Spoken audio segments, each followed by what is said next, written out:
NFL on NBC. We're in Oakland, California, where the weather can be just a bit dicey. We may have some rain. The Seattle Seahawks and the Oakland Raiders. And Merry Christmas, everyone. From Randy Cross, and I'm Charlie Jones. This is, Randy, one of those games that doesn't mean a lot in the standings, but means a lot to the ball players that are playing it. It really does. You know, it's very important to these players, these staffs, and these organizations to go away in a positive note. And I always call these carbon monoxide games, you know, because the cars are backed up, they're packed, and the engines are running. They're getting ready to get out of town. And the team that hasn't packed the earliest is the one that's going to win it. All right, let's first talk about the quarterback situation for Oakland. Well, we've got a different quarterback. Billy Joe Hobart is going to start. You know, Billy Joe Holbert's got kind of the offensive lineman's mentality. He's 0-4 as a starter, but look for the Oakland Raiders to open up the passing game down the field. He's a very strong-armed quarterback. Naturally, they'll run the ball some with Napoleon Kaufman, but look for them to take the ball to that old vertical deep down the field passing. And for the Seattle Seahawks, it's the same situation. They have a new starting quarterback, Stan Gelbaugh. Well, and Stan Gelbaugh's 0-11 as a starter in the NFL, and one of these guys is getting off the schneid. You know, Dennis Erickson, his staff, and the players are very excited about Stan Gelbaugh. He's 34. He's played all over the world, and they really think he's got a chance to win this game. And I think Seattle, with him, is going to be able to move the ball against Oakland. It's just a lot of fun to play in this kind of a ball game. It really is. Once you resign to the fact that you're not going anywhere, you want to say, hey, we're here, let's win it. Yeah. And also, you want to make that last impression for it next year. Very important. Stay with us. We'll be back with the kickoff in just a moment. But right now, let's go to New York City. And here's Greg Gumbel.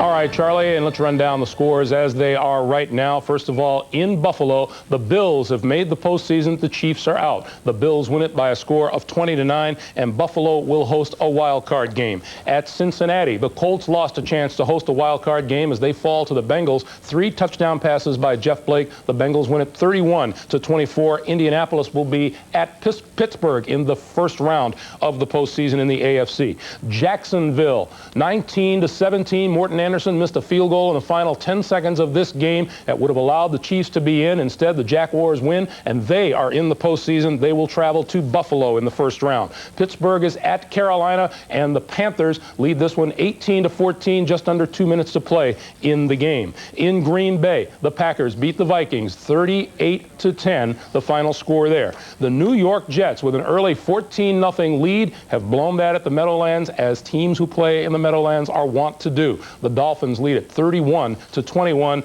just over 6 minutes to play in that game. In Philadelphia, the Eagles 29-19. They lead the Arizona Cardinals late in the game. The Baltimore Ravens, the falling that is now final. The Oilers win it by a score of 24-21. So the Oilers finish 8-8. Baltimore finishes 4-12. And in Tampa, the 5-10 Tampa Bay Bucks going in make it 6-10. They beat the Chicago Bears 34-19. We'll send you back to Charlie Jones in Oakland for the kickoff in just a moment. Welcome back to Oakland. Here are the weather conditions. The temperature is 54 degrees, humidity 68%. Forecast breezy and rainy. And I tell you, we've had sunshine, we've had dark clouds, light clouds, we've had moving clouds, we've had sprinkles, a bit of everything today. And it really is going to be important because you'll see the whole center of this field has been resodded in the last week or so. Look for a lot of slipping and sliding inside by the linemen and running backs. Seattle Seahawks have won the toss, and Corey Harris is the deep back on the kickoff return as we are underway in this final regular season game. This one will go through and out of the end zone, so with the touchback, we'll bring it out to the 20-yard line. And Stan Gelbaugh, in his 10th year, played his collegiate ball at Maryland. He is the starting quarterback for the Seattle Seahawks, and this is his offensive line, Randy. This offensive line actually has done a pretty good job. Pete Kendall done a nice job as a rookie. Howard Ballard looks for that right side of Ballard and Graham in the running game. His backs and receivers. Well, Lamar Smith starts at running back. Chris Warren's got the bad ribs. Won't see much of him at all today. And Carlester Crumpler last week was their big receiver against Jacksonville. So the Seahawks will start from their own 20-yard line, first down, opening series of the ball game. Lamar Smith is the tailback, fake on a pitch out, and here is the reverse. The handoff is to Joey Galloway, who's outside across the 30 and out of bounds to the 31-yard line. So they open with a bit of trickery against this defense of the Oakland Raiders. And this is a defensive line, Charlie, that can really dominate physically. Justin McLaughlin, the Pro Bowler, the best example of that inside. Linebackers in secondary. And Charlie, the reason you run a reverse like that is because these linebackers and defensive backs react very quickly to the flow, and that's why they got hit for that big reverse there by Galloway, who's always a threat. Gain of just over 11 yards on the play, first down. And now the handoff to Lamar Smith. He comes inside, and he goes to the 35-yard line. He's going to pick up about 4 yards on the play. Should be second down and 6 for the Seattle Seahawks. You know, watch an awful lot today for one thing. When the run starts this way, watch the backside and how they seal off the run. Christmas colors. I like that. Exactly. Now watch the right side and the job they do sealing things off backside. That is going to set up a lot of the big runs. You know, Carlos Crumpler, Ballard, and Graham set that up for Lamar Smith. Second down. Lamar Smith. Going to lose a yard. So spotted at the 34-yard line. It's going to be third down and 5. Yeah, that there was set up by Pat Swilling. You know, Pat Swilling's a guy that you talk about physical dominance. He is not the first lineman with the Raiders to come to mind, but he's somebody that can get upfield quickly. That's what he did there. But, you know, watch these defensive ends, especially guys like Pat Swilling. It's so important for him to get that quick first step. And with this resodded area, they'll actually try to line up maybe a little wider to get out of the resodded areas to get better footing. 4 wide receivers on this offensive set. Trying to hit a swing pass to the right side of Lamar Smith, and it's knocked away. Charlie trying to luckily get rid of this thing. Lorenzo Lynch was blitzing from his position. Greg Beekert coming from the onside. You see Pat Swilling coming from the other side, and Beekert knocks this thing down. And remember, from the outside, that's your middle linebacker blitzing. So Beekert knocks it away. It's fourth down. That means that Rick Tootin will be kicking. And Tim Brown is the return man. Low line drive. Not that good a kick. Very quickly through the return man. There's room to run to the 20. A return of 10 yards out near the 30-yard line. And so the Oakland Raiders are going to take over on offense.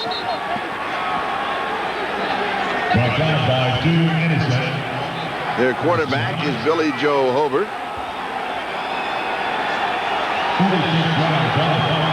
And as he strolls out, we'll look at the offense of the Raiders, starting with an offensive line. There's a change at center. Oh, there is. Barrett Robbins, the center's been out with a combination of flu. He's been in the hospital with a bad reaction, and he's been sick. Turk starts there. Tim Brown, the Pro Bowler, wide receiver, Charlie, and Napoleon Kaufman is very electrifying at running back. Hobart steps back, fires, pass is incomplete. Defensive coverage was there right at the 35-yard line. Kenny Shedd, the intended receiver, and Terry Wooden very close. Very close. They're going to let him play today. Seattle's front 4 defensively. They got 2 Pro Bowlers, Sinclair and Kennedy, and Sinclair's the man whose job it is to put that pressure on Hobart, especially when he wants to go downfield. Linebackers in secondary. Well, you saw Terry Wooden with his close coverage right there. Carlton Gray and Corey Harris are the guys most responsible for those down-the-field passes at corner. Tim Brown is the motion man. 4 wide receivers. Kaufman, the remaining back. Incomplete. James Jett, the intended receiver. So Billy Joe has come out throwing. Fred Thomas had the coverage in the nickel defense for the Seattle Seahawks. It's going to be third down and 10. You know, Charlie, we've already seen, too, you know, timing patterns for Mike White's offense when they're running those 15-yard outs like that are very important. And when you see little slips and falls by the wide receiver, that enables Greg McMackin's defender there, the defensive coordinator for Seattle, to recover better, and it throws the timing off from the quarterback and the receiver. 3 wide receivers on this end, an open tight end. Kaufman to the remaining back. Overthrows, one-hand grab, nice catch. Andrew Glover is from the starting assignment at tight end for Ricky Dudley. Pulls this one in. That is only his 9th reception on the year. Robert Blackman makes the tackle. When you see the linebackers drop, watch an area between the linebackers and the defensive backs. That's right where Billy Joe throws this ball. Nicely placed A great catch, and that's the one thing the Raiders haven't been getting out of Ricky Dudley lately, are those tough catches. Dudley's been knocking them down. Glover catches that one. First down at the Seattle 45-yard line. A gain of 25 yards on the play. Here's the first running play by Kaufman. He has 10, 50, almost breaks it for a touchdown. Just a step away from going all the way. Terry Wooden finally stopping Napoleon Kaufman, who is averaging 6 yards a carry. That's tops in the NFL. Well, yeah, I mean, this team is leading the NFL in average yards per carry because when you got a Napoleon Kaufman, you get a shot at him, you better throw. And you don't have to get all the way in the side of this guy. You don't have to square up on Napoleon Kaufman. When he's averaging 6 yards a crack like that, you get a chance to throw at his legs. You better take it, because if you miss, he is gone. And a gain of 18 yards on the play, first down. No score in the ball game. Kaufman slipping and sliding, jumping to the outside. He's going to end up at the 32-yard line. He will lose about 5 yards on the play. Darrell Williams, the free safety, comes up to make the stop as you move on the 11-minute mark. So we're about 4 minutes into the ball game. Scoreless, the Seahawks and the Raiders. Hey, it's kind of surprising. You say the field's wet and there's new sod. How come the guy doesn't fall down? Well, you know, this isn't one of those great big running backs. Those are the folks up in Seattle are used to seeing this guy from the University of Washington. You see the center of the field, but a big, heavy back, I think, tries to make that cut and falls down. But he's kind of a hummingbird running back. There's not much weight going down when he puts his foot. 5'9", 180 pounds, Napoleon Kaufman. Top draft choice a year ago. Deep downfield, incomplete. Tim Brown had it in his hands. That's one that's very, very catchable. Darrell Williams was there for the Seahawks. Oh, when they signed Darrell Williams from the Cincinnati Bengals as a free agent this year, he was brought in to make plays, and he has made plays. And there's a great example. He's right with Tim Brown. The ball's put where it's supposed to be. You see that left hand, though. It just strips Brown out completely. I mean, he has been a great add to the defensive backfield of the Seahawks. So it is third down and 14 for Oakland. The Seahawks on their offensive set. They picked up one first down. After that, it was in 3 and out. And here's a sack. Ball comes loose inside of the 30, out around the 28 or the 29-yard line. That was Michael Sinclair, Charlie, coming around from that left defensive end position. And the Oakland Raiders have recovered the fumble. And Sinclair he's hurting as he comes up. Well, you see that left elbow brace he's wearing, but you know what's hurting him is his back. Watch the contortion he does trying to get around Lincoln Kennedy. Now he grabs him, and here comes the contortion as Holbert gets knocked back over him, and the ball comes loose. So the ball at the 28-yard line.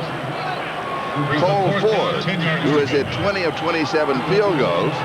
His long is 47, and this would match it. This is from the 37-yard line, a 47-yard attempt. And it comes through, just barely nicking the upright, 47 yards away. And Oakland takes the lead, 3-0.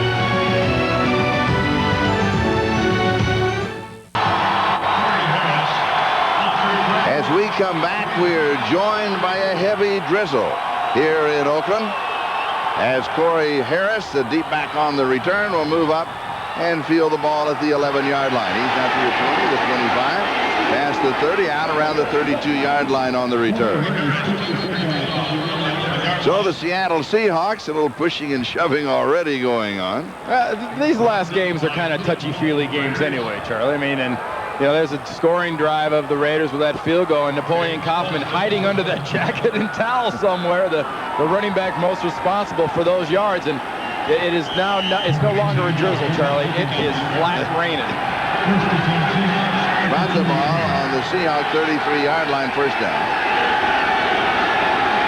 Lamar Smith is the remaining back.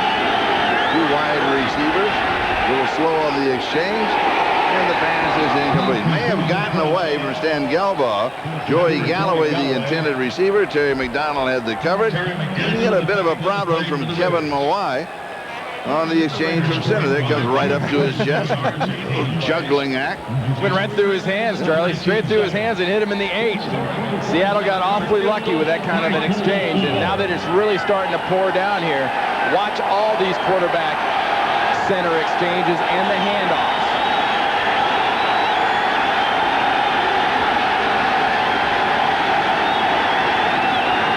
The draw to Lamar Smith gets to the outside. He's sliding out of bounds around the 36 to 37-yard line with Mike Morton right behind him. Now, the weather is changeable here. And that means, in all probability, it'll rain for a little while, and it'll move on. We'll have clouds and sunshine, and then it may rain again. Oh, they cheer rain here in Oakland.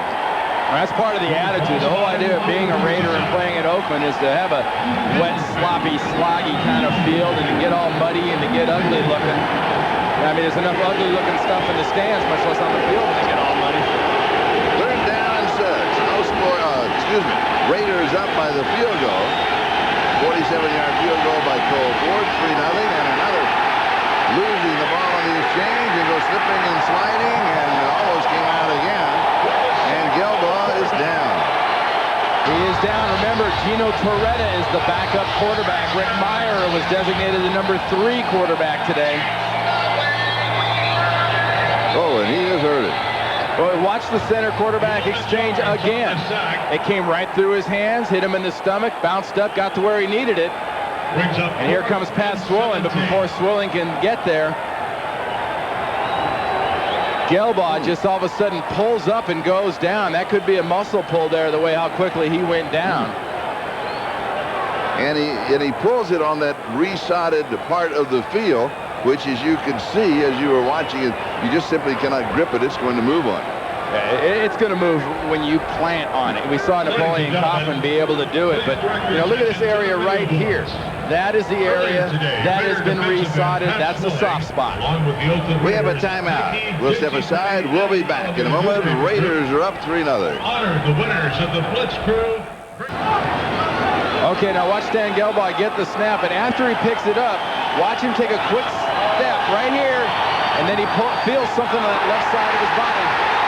And as Rick Tootin tries to get the kick away as the sun comes out, it is blocked, rolls into the end zone. It is going to be a safety. It was recovered by Seattle. The impetus put on by the kick, the blocking of the kick only changes the direction of the impetus, the direction of the football. And it goes in. Here it is. The snap was a little off, but Tootin had a hard time the first time. You notice how far away the ball drifted when he dropped it? He dropped it out there, the ball went low, and that's what caused the snap. It was a bad drop by the punter, Rick Tootin, that made him drill that one low. And it was Ron Holmberg in his first career start, starting at linebacker, who blocked the kick. And so the Oakland Raiders are now up by a score of 5-0, 3 for the field goal and 2 for the safety. And the Seattle Seahawks will have a free kick. That means that they will be kicking from their own 20-yard line. They can either punt, which they normally do, or you can kick it off like at the beginning of a ball game. Well, there's Dave Arnold, the Seahawks special teams coach, and if I'm him right now, I get my punter, Rick Tootin, as soon as he gets off the field here, off on the side, and have him practicing some drops. Because he's done it twice, and both times the ball's come off very, very low off the punter's foot. I mean, let's even watch it here, because the wind is blowing into Tootin's face going this way, and he's really, it's altered where he thinks the ball's going to be, because he's gone to kick it and hasn't been there either time.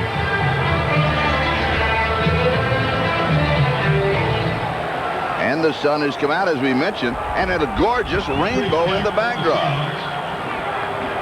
Well, you ordered it for about this time, didn't you? About 125, you said, cue the rainbow. Cue the rainbow. It is a Merry Christmas rainbow. Tim Brown back receive for the Raiders. Another low kick, Charlie. Tim Brown is back along with Darryl Hobbs, and it is Hobbs who is the return man. And he is hit at the 41-yard line, pushed back to around the 38. And the Raiders will have the ball in good field position at their own 41. We'll take a timeout. We'll be back. Oakland leads at 5-0. This is Charlie Jones, Randy Cross. Raiders have the ball in a 5-0 lead at the 41-yard line. Napoleon Kaufman kind of dodges in and out, picks up a couple of yards on the play. It'll be 2nd down and 8. Bad news for the Seattle Seahawks. Stan Gelbaugh is leaving the field of combat and may not return. Well, the word downstairs from them is a torn groin muscle. Very, very unlikely. And with a muscle like that in wet, cold weather, not a chance. That means that Toretta will be the next quarterback for the Seattle Seahawks. Myers, the 3rd quarterback. Deep down the far side, the race is on, and it is a diving reception. Yes, for Kenny Shedd. Whoop, he had to catch up for that one, and he did. And Billy Joe Hobart just unloaded Carlton Gray with a tackle. This ball must have changed directions on Shedd half a dozen different times. Look at him working on Carlton Gray here. And this ball's in the air. Gray is just slightly trailing. Doesn't get a chance to turn at any time. But look at Shedd just concentrating with those eyes. It's moved. It's moved. His body moves. And I tell you, Billy Joe Hobart can get the ball down the field. 51 yards on the play. 6-yard line of Seattle. First down, goal to go. And here's Napoleon Coffin. Just inside the 5, the 4-yard line. Couple of yards, 2nd down and go. Brought down by Cortez. Hey, this is the situation. They're up 5-0. They're going against this defense. And this defense has had a problem all year long in preventing touchdowns in the red zone. They're the worst in the NFL, 31 out of 50. See a touchdown percentage, 62. Offensively, that's what you want. Defensively, it's about 30% off of what you want. 2nd and goal. Over to throw, drills it over the middle. No, incomplete. Andrew Glover, the tight end, the starting tight end, who has one good reception already in the ball game. Darrell Williams had the coverage. Well, none of these catches are good. Hobart had plenty of protection. Now he's trying to just kind of fit this thing in, and he put the ball right where it needed to be, and he knows it. Never mind.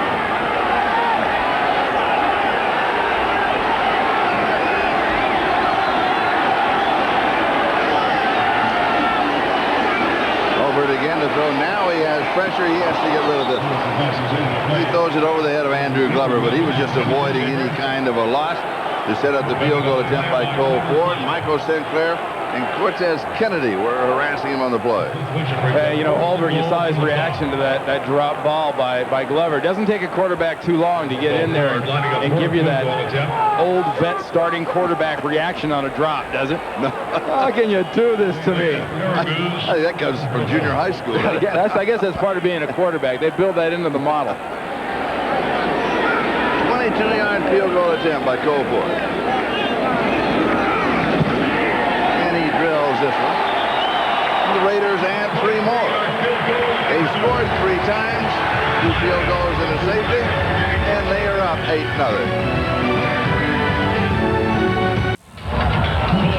You're looking now at Rick Meyer on the sideline. Now, he was designated as the number 3 quarterback for the Seattle Seahawks, but now with Dan Gelbaugh going down, Toretta, the number 2 quarterback, will be in. But should he go down for any reason, Rick Meyer comes in. That means that neither one of the other 2 quarterbacks can come back into the ball game. That is, unless it is the 4th quarter. Then if Meyer comes in the 4th quarter, they can come back. That is the designated 3rd quarterback. Meanwhile, a touchback on the kickoff, and we'll bring it out to the 20-yard line. Experience the NFL all week long on NFL.com, the official website of the National Football League. For all the tackles and touchdowns and a live game day scoreboard, click on NFL.com. And Gino Toretta, who is yet to throw a football this year for the Seattle Seahawks, will have his opportunity here. As the Seahawks start from their own 20-yard line, first down. He hands off to Lamar Smith. And he's going to pick up a yard to the 21-yard line, 2nd down and 9. Charlie, we came into this game with 2 quarterbacks that both had never won a game as a starter. Gelbaugh 0-11 and Billy Joe Hobart 0-4. Now we got a quarterback in the game that not only has never won a game, in the NFL. He's never thrown a pass. Because I guess you could say he's never had an incompletion either or thrown an interception. But Dennis Erickson has got to be a little fidgety over there on the sideline trying to live through this one. Kind of good news, bad news with that information, isn't it?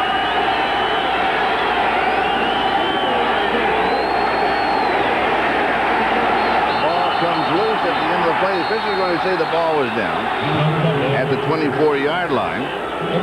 So it's going to be 3rd down and 6. Lamar Smith will get the ball carrier. You figure that Toretta now will have to throw. Well, you know, Dennis Erickson took his shots there. He said, let's let him hand off a couple times and see if we can't get a few of the butterflies that I'm sure are there out. But now you're at 3rd and 5 against this defense. And if I'm the Oakland Raiders against a guy that's never thrown a pass, I man up the guys on the outside, and I blitz everybody else. Raiders showing a 4-man front. Now they show 5. Now they show 6. You're right. They were anxious to come. Well, actually, they were going to bring Carrington from the safety because he was edging up too, but...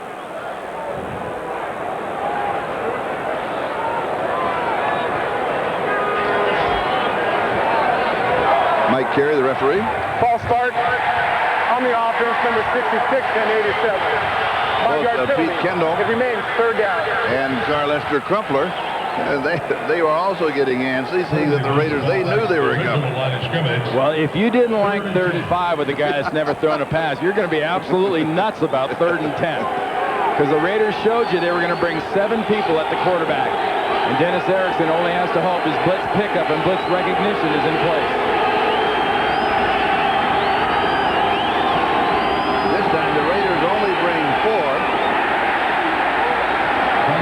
Gets rid of it in a hurry, and it is incomplete. Well, they only needed one. Russell Maryland came right up the middle so fast, Toretta had to dump that thing off.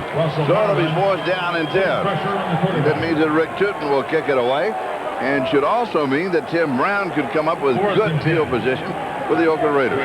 Well, remember, watch the drop of Tootin as he kicks this ball.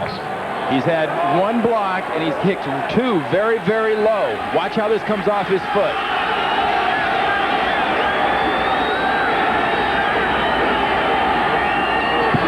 Good snap, terrible kick. Takes a Raider roll inside of the 40, down to around the 36-yard line. Well, you know, Rick Tootin's had a great year kicking the ball, averaging over 44 yards a punt, but right now he's kicking like an indoor kicker, kicking outside in wet, sloppy conditions, because it's definitely having an effect not only on his drop, but his plant and the contact he's making with the ball. And then it starts to play with your mind. Then you start thinking about it. That's what you're doing. Well, you know, and you got to remember, kickers, somebody puts kind of Vaseline on their monkey bars of life to start with. So they don't have much of a grip to start with. Don't start prying fingers off. They're monkey bars of life? And Chester McLaughlin's back's tightening up. We saw Sinclair's earlier for the Seahawks. Oakland starts from the 36, fakes the pitch out. Over scrambles. Now just a little underhand shuttle to Derek Fenner. Well, they make something out of nothing. And they end up with about 6, maybe 7 yards on the play. Dean Williams with the tackle for Seattle. These kind of plays, you'd almost like to have a camera just looking at the face of Derek Fenner. Because when Holbert scrambles out here, he sort of says, I'm going to run. No, you take it. And Fenner's, he's getting ready to block. He turns around, sees his quarterback, and all of a sudden he's flipping him the ball. Harvey Williams is the tailback. The fullback. And Tim Brown goes in motion. And here is Harvey Williams, and he'll have the 1st down. He needed 3, and he got 4. Dean Wells with the tackle. You know, what a disappointing year for Harvey Williams this year. And we talk about how well Kaufman's played and his rushing average. Here's a 1,000-yard rusher that finally got his 1,000 yards after really kind of being held back at Kansas City. Got 900 the first year here. Then he gets 1,100 yards. And now they refer to him here in Oakland as a situational ball player. People kill to get a guy that's got 1,000 yards and not refer to him as situational. 1st down. Has the corner, turns it, 45-yard line. Pick up a couple of yards on the play. Dean Wells, have been linebacker again with the tackle as he stops Harvey Williams. Hey, you talk about ball players in this game that, you know, are playing and almost doing sort of auditions. You know, you got a guy like Harvey Williams. You got Rick Meyer now, number 2. What's the future hold for Meyer? What's it hold for Chris Warren from Seattle? What's it hold for Harvey Williams? So, there's a good chance. You look at these guys right now in silver and black and in the white jerseys of Seattle. Next time you see them here on NBC in the NFL, they'll be in different jerseys. Market for a longer game than I suspected. It's good for 6, second down and 4. Over it now with pressure, rolls away from it, and he throws. Just shy of the first down. Harvey Williams almost takes it on one knee. Still unnecessary throw out of bounds there. I'm surprised they didn't flag him. I guarantee if a Raider defensive back did that, it's a personal foul. Gray on the coverage. Carlton Gray of the Seahawks. Why is that? Why is it not called on the other side? Hey, look at the end here with Gray. 3rd and 1. Out of bounds, throw him down. Yeah. Number 68, fourth as an eligible receiver. Rick Cunningham is an eligible receiver as a tight end for the Oakland Raiders. Well, on 3rd and real short, they always use Cunningham as a tight end. They've got big tight ends to start with. Now they've got one really big tight end. Play action fake on 3rd down and half a yard. Underneath the coverage to the 30-yard line, and it is gone for the first down. James Judd. Robert Blackman had the coverage for Seattle. Well, what do? It's 3rd and short. You bring a tackle in. You've got 3 tight ends. And you throw a play-action pass. You can see that offensive line pop right up, so the pass is not surprising to the defense. Boy, you're kind of awful lonely down there, and I don't know how good a look our officials got it where that ball is. I don't know if he had it or not, to tell you the truth. But it is a first down. Inside of 30 seconds, not even in the first quarter. Here's Kaufman. He reverses his field. He outran himself. He made so many upper body moves that he got ahead of his feet. He fell down. Well, one thing having a Napoleon Kaufman in your backfield does for an offensive line is it lengthens their span of attention. Because normally you block for 2, maybe 3 seconds. If you got Napoleon Kaufman back there, you better block for 4 or 5 seconds because there's no telling where he's going. And that is the end of the first quarter with the score. The Oakland Raiders out in front of the Seattle Seahawks 8-0. This is Charlie Jones. Randy Cross. Sun is shining here in Oakland. We've had clouds and rain, and now we're getting clear skies. A very, very nice afternoon. Yeah, Napoleon Kaufman so far looks like he could run through in between the rays of sunshine and some of the breaks he's making.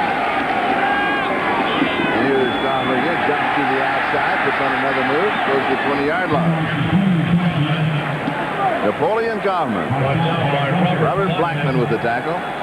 He played for the University of Washington Huskies up there in Seattle, so he's got a little bit of moss between his toes. He's used to playing in this wet weather, so that sloggy field doesn't do anything to him. And you see what he's done this season.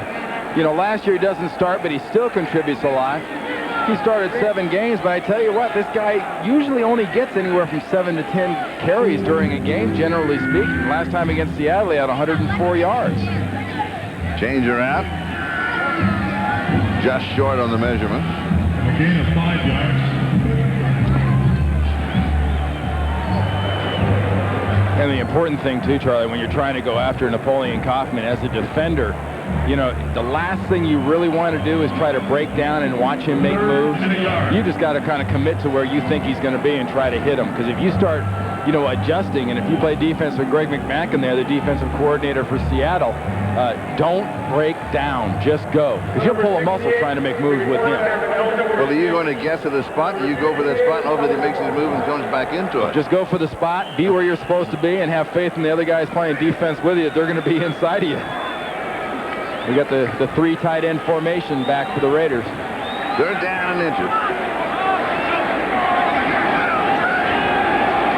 You look for the quarterback sneaking among other things. And the give is to the second back. Very good. Benner, 6'3", 245, becomes a tailback. Right, and his fullback was Glover, the tight end. He's 6'6", 250. I tell you what, and Glover got all the way clean through. A fullback should never be able to get all the way through a hole without hitting somebody. That's when you know it's a tight end trying to be a fullback. Because a normal fullback's going to just try to hunt somebody up to hit. Even if it's got his jersey on, he'll hit it. First down for the Raiders at the Seahawks 16-yard line.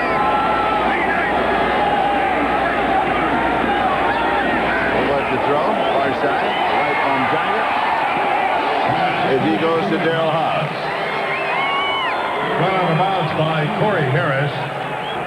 Corey Harris is the man who ran him out of bounds for Seattle. 2nd and 3 from the 9. 9-yard line. It'll be 2nd down and 3. Slowly but surely. Not too much greed here right now for the offensive game plan of the Raiders. We've seen one big pass down the field, but so far they've really thrown a lot of confidence passes for Billy Joe Holbert.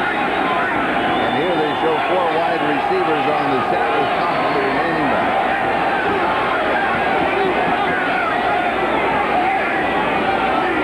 Holbert goes to an audible. Quick drop throws incomplete. Going to Darrell Hobbs.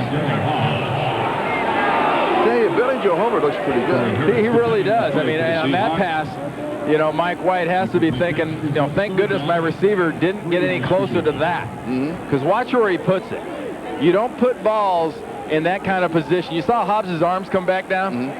You stretch a receiver out like that in a defensive backfield, that's a good way to make an enemy out of a wide receiver, because a DB is just going to splatter him. Billy Joe Holbert, of course, played his collegiate ball at Washington. This year has hit 45 of 81 passes coming into the ball game for 492 yards, so he has played a little but not a lot. Fakes the handoff, rolls right, throws it into a crowd. He gets away with one. It's incomplete. Winston Moss was there for the Seahawks. And so once again, the Seattle Seahawks, though they haven't generated anything at all on offense, have kept the Raiders out of the end zone. This would be their 3rd field goal attempt to go with a safety. Well, you know, we're not the only ones that know that Billy Joe Holbert is a little more mobile than Jeff Hostetler, and Greg McMackin, the coordinator for Dennis Erickson in Seattle, is telling his guys, don't overreact to fakes. If you want to see, keep contained on that quarterback, and they've done it a couple times perfectly. Cole Ford, 27 yards away, high snap, pulled down by the holder, and a good job. Field goal is good. It is good from 27 yards away, and the Raiders now lead 11-0. Oakland Raiders 11. Kickoff. And the Christmas spirit here in Oakland. The Oakland Raiders, the Seattle Seahawks. Raiders are up by a score 11-0. The sun is shining, and the wind is whipping around the stadium. Corey Harris is the deep back on the return for the Seattle Seahawks, who currently are down by a score of 11-0. They've lost Van Gelbaugh, their starting quarterback. And they go this game drop.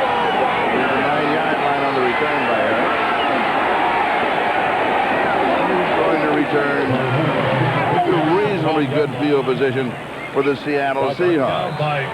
Next Saturday at 4 p.m. Eastern Time, a program note, The Wonders of Rome, an encore presentation of the award-winning film that looks back at 5 of the most famous Olympians of all time, one of them being Cassius Clay at that time, of course, now Muhammad Ali, Wilma Rudolph, Rayford Johnson, Jerry West, and Oscar Robinson. That's The Wonders of Rome, next Saturday at 4 p.m. Eastern Time here on NBC.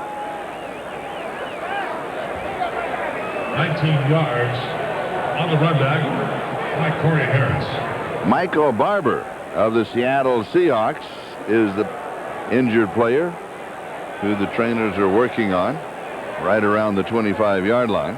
And once again, a player down for about the 5th time so far early in this young game, right in the middle of that field in that sodded area. I mean, you've seen people take some really funny-looking falls and cuts in that area so far today. And the resodding was right down the middle of the field, just outside of the NFL hash marks, as you can see.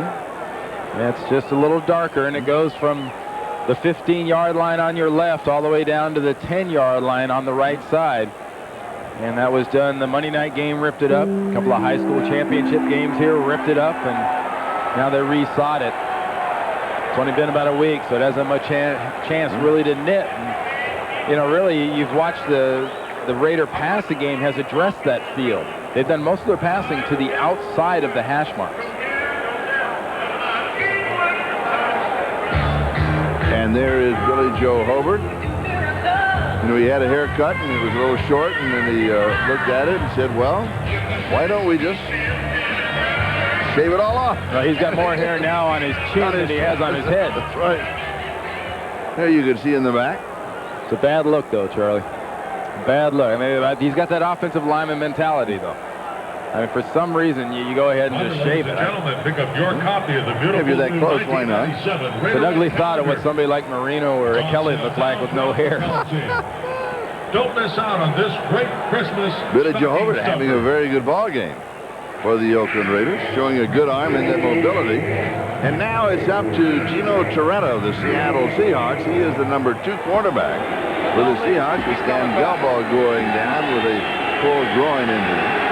And a first down for the Seahawks at their own 28-yard line. Lamar Smith is the tailback. 3 wide receivers on the set. And the pass is completed at the 30-yard line. Along the far side to Sylvester Cooper, the tight end, who pulls Darren Carrington along with him for a couple of extra yards. And Gino Toretta has now completed 50% of his passes in his career in the NFL. He's now 1 for 2, and that was a pass that he fit in perfectly to Crumpler. I mean, if I'm calling plays, and you at home, I'm sure have to agree that let this guy complete some balls. Sure. Just give him the quick, easy ones, because you know he won a Heisman Trophy. This guy knows how to throw a football. Second down and 4, 34-yard line, getting it set.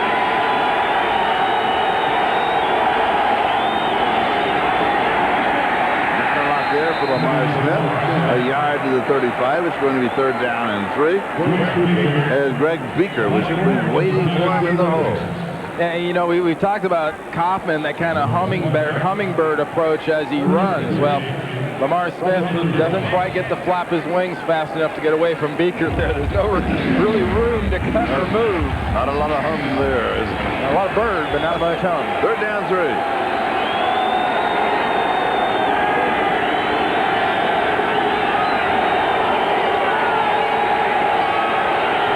Raiders showing a 5-man rush. It is incomplete. You know, I just thought of something.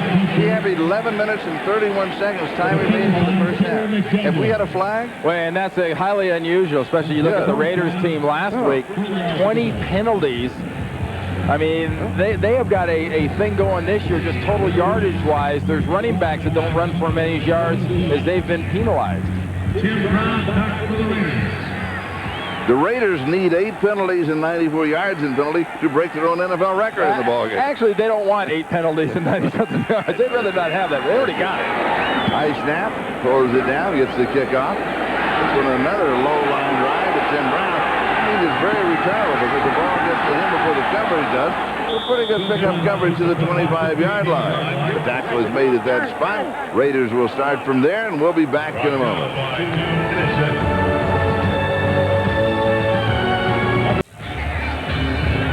The Raiders will go to work at their own 26-yard line. That last return by Tim Brown. The tackle was made by the rookie free agent from Ole Miss, Drew Innocent.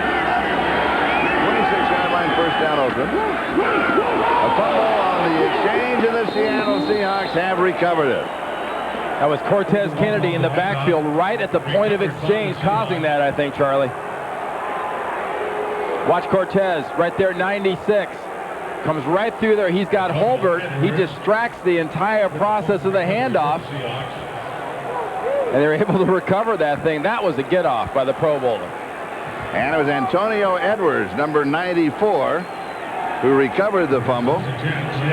Cortez Kennedy set it up, and the Seahawks have their first break of the ballgame. But here's an area that really hurts you, having a quarterback that doesn't have much experience in the game. In the red zone. Not only not many turnovers, but the penalties things we've already noted. I mean, you would think coming in here with sloppy field, there'd have been balls all over the place. Lamar Smith is the remaining back. You expect to see him run here. And run to the right, because that's where the best footing is. Guess what? Play action fake. And the pass at actuality is throwing it away. And Toretta was out of time as he was being chased to the far side. It'll be 2nd down and 10 at the 22. Yeah, we've got guys splattering outside. They're going to start getting dirty. But, you know, if we got something to do here, is besides try to stay clean and wipe yourself off, Rob Holmberg, is Joey Galloway. He handled the ball the first play of the game for Seattle on that reverse. And he's been just a complete non-factor. I mean, he's at the top of the screen now, but get this guy the ball. He and Ricky Fowler on the right side. And now we've got flag. No, we had one false start early on. Yeah, by the Seahawks. Yep. By Kendall. Yep. Before the snap, there was a false start on the offense. Number 74, 5-yard penalty. So James Atkins. Yeah, you get in these situations down by the red zone too, Charlie. You got a new quarterback in the game, a new sound behind you, and Dennis Erickson honestly only gave Gino Toretta, probably 6 to 8 reps this week, because he was trying to get Stan Gelbaugh ready for the game. So the line is not used to his voice, not used to his cadence and his pace. Second down and 15. The ball plays back now to the 27-yard line.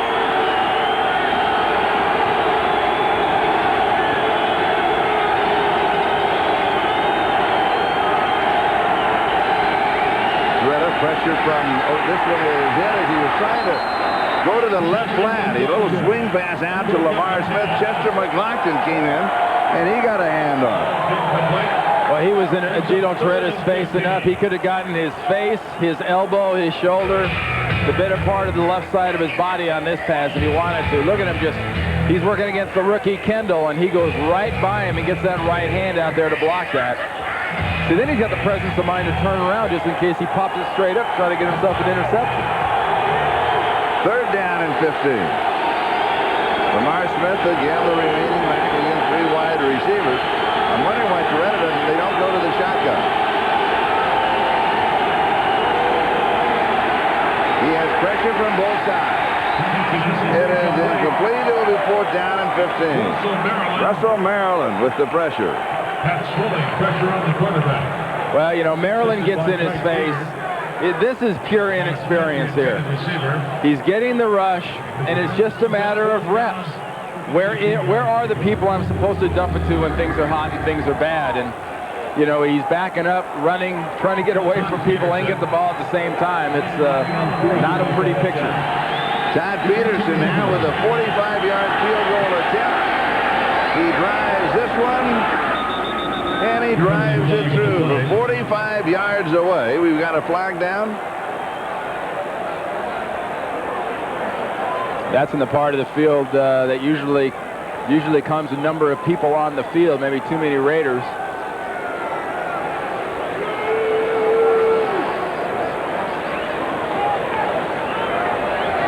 Can you count them now? 1, 2, 3. Well, you'd expect them to have 10, 11 now. Well, no, I was just wondering. Maybe someone trying to had slipped off to the side yet. 1, 2, 3.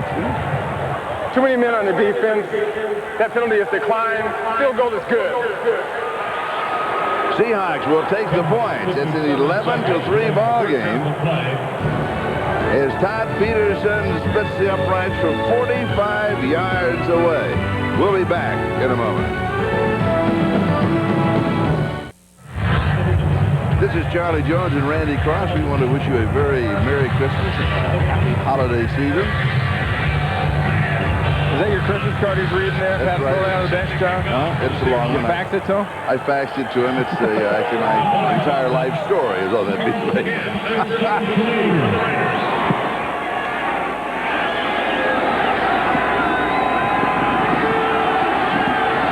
kickoff return is taken by Carl Kidd. And he excites the Sparks crowd here. 2-yard line. Rookie round. It's what would you guess? 35, 40,000, somewhere in that neighborhood possibly? I'd call that complimentary. Thank you. You're welcome. I mean, this is now the new configuration, a wonderful place for a football game. This new stadium. Basically new stadium here at Oakland. They're actually doing the arena next door, have that all gutted out and are doing that. It's a very loud stadium for an offense that's traveling on the road. And if the defense gets fired up for the Raiders, you'll hear an awful lot of sound for Gino Toretta on the offensive side of the ball for the Seahawks. So Oakland goes to work. They lead in the ball game by a score of 11-3 with 10 minutes and 46 seconds. That's the time remaining in the first half. Tim Brown pulls it over the 50-yard line and adds another 6 yards to the end of the play. Billy Joe Howard is right on target. Gordon Gray with the tackle. Well, I mean, you got a guy like Tim Brown who's one of the best punt returners ever. I mean, he made a lot of A lot of impact at Notre Dame in college on his way to a Heisman Trophy as a returner. You get him the ball and you let him do this. And, you know, it's a cumulative effect, too, with Tim Brown. He might not break one this time, but it's the next time or the time after that. He makes that one guy miss and goes the distance. And he picks up 22 yards on the play and the first down. Over down the pitch to Kaufman. Kaufman runs into a crowd. He ended up losing a yard back to the 45-yard line. It's going to be second down at 11. Sam Adams, the defensive tackle, the #1 draft choice in '94, out of Texas A&M, was there to stop him. Let's see that Sam Adams got up a little bit slow. He's limping so much his shoelaces are untied. He got his foot stepped on. I bet he got his foot stepped on, and he got his foot stepped on so hard it ripped his shoelaces out. Now that's a step on. That's a step away. You know, actually now for the Raiders, the change in the offensive line, Robert Jenkins in at tackle for Pat Harlow, who went in with the flu. Harlow just left the field of play when we walked in a moment ago, and it's knocked away at the last moment.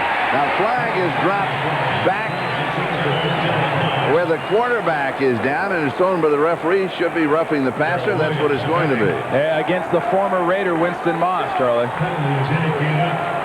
Against Seattle. You know, watch one, is he hit him late, or two, where does he hit him? Look at that helmet right to the face. Automatic. Yes. Can you credit the Raiders with that penalty? Personal foul, roughing the passer. On the defense, number 55. 15 yards, automatic first down. Helmet-to-helmet tackle.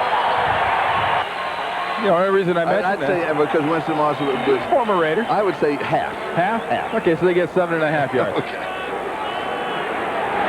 Meanwhile, the penalty takes the ball to the 30-yard line, and that's a first down. And otherwise, it would have been third down and 11. It would be a very costly penalty for the Seahawks. They're not that far out of the ball game. They trail 11-3. They haven't shown hardly anything offensively as of yet, but they still are within close range of the Raiders. This is throwing away. There's nobody over there. Now, they could get him for grounding the ball if they wanted to, but they don't. Pressure there by Michael Sinclair. You know what? There wasn't a receiver anywhere in the neighborhood. Well, Tim Brown had been right in that area, so did a little stop and go and cleared out of it, but that was just a nice job, you know, by the Seattle Seahawks. And you watch what happens here. Watch the pocket and the job the offensive line does of protecting. They do a nice job. It doesn't break down to the very end. You see everybody is run off. There's nowhere for him to go. And they're in the receiver within 15 yards to be generous. Second down and 10. And here is Kaufman. Has a little bit of a hole over the middle. He goes to the 25-yard line, picks up 5. Third down and 5. He's fun to watch, isn't he? He really is. And you know, he's getting some good blocking from his line, but he's also getting pretty good blocking from Glover, the tight end. They're lining up in kind of an H-back position or a fullback, and they're using him to crack. Watch him crack inside. Watch Glover. 87, the tight end, working right here. Got Winston Moss. Gets him in the hole right there where the hole's supposed to go, and pop that ball behind it with Kaufman. So they're making Mr. Glover earn his paycheck here in the last game of the season. Happy holiday color sweater in red. Who's to say? Third down and 5. Over with a nice move. Move forward in the pocket, and there's the flag that they wanted. Ask and ye shall receive. Well, they were all asking for it, were they? All the guys in black were. That's right. It's legislation.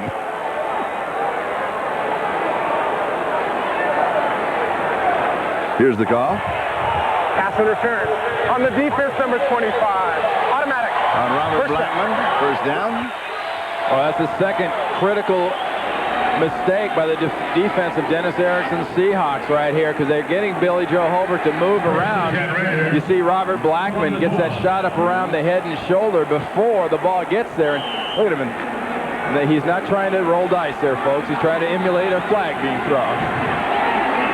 So move the ball to the 12-yard line, and it is first down.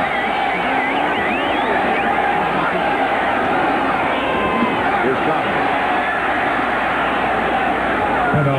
Was shut down inside, tried to come outside, was shut down there. He's going to take a bit of a loss. It's going to be second down, still 10. We'll mark it at the 12-yard line again. That was Terry Wooden and Winston Moss on the tackle there. And there's an instance where a running back gets out into the flat, He's got all these moves and everything else, but Winston Moss brackets him from one side, Wooden gets him from the other side, and Mike White's halfback's got nowhere to go. Assisted by Terry Wood. 7 minutes and 49 seconds and counting. That is the time remaining in the second quarter. We have yet to have a touchdown in the ballgame. We've had 4 field goals and a safety. Raiders lead it 11-3. Play action fake to Kaufman. Kaufman with a nice block.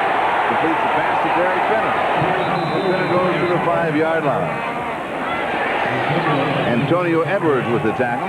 Did you see Derek Fenner at the end of that when he catches that ball? It's almost like he was surprised he had it. Yes. You know, it's a nice job here of protection. See, Fenner kind of fakes the block. Kaufman gets the key block. Watch him catch it like, whoa, I didn't fall down and I got it. What a deal. 7-yard line.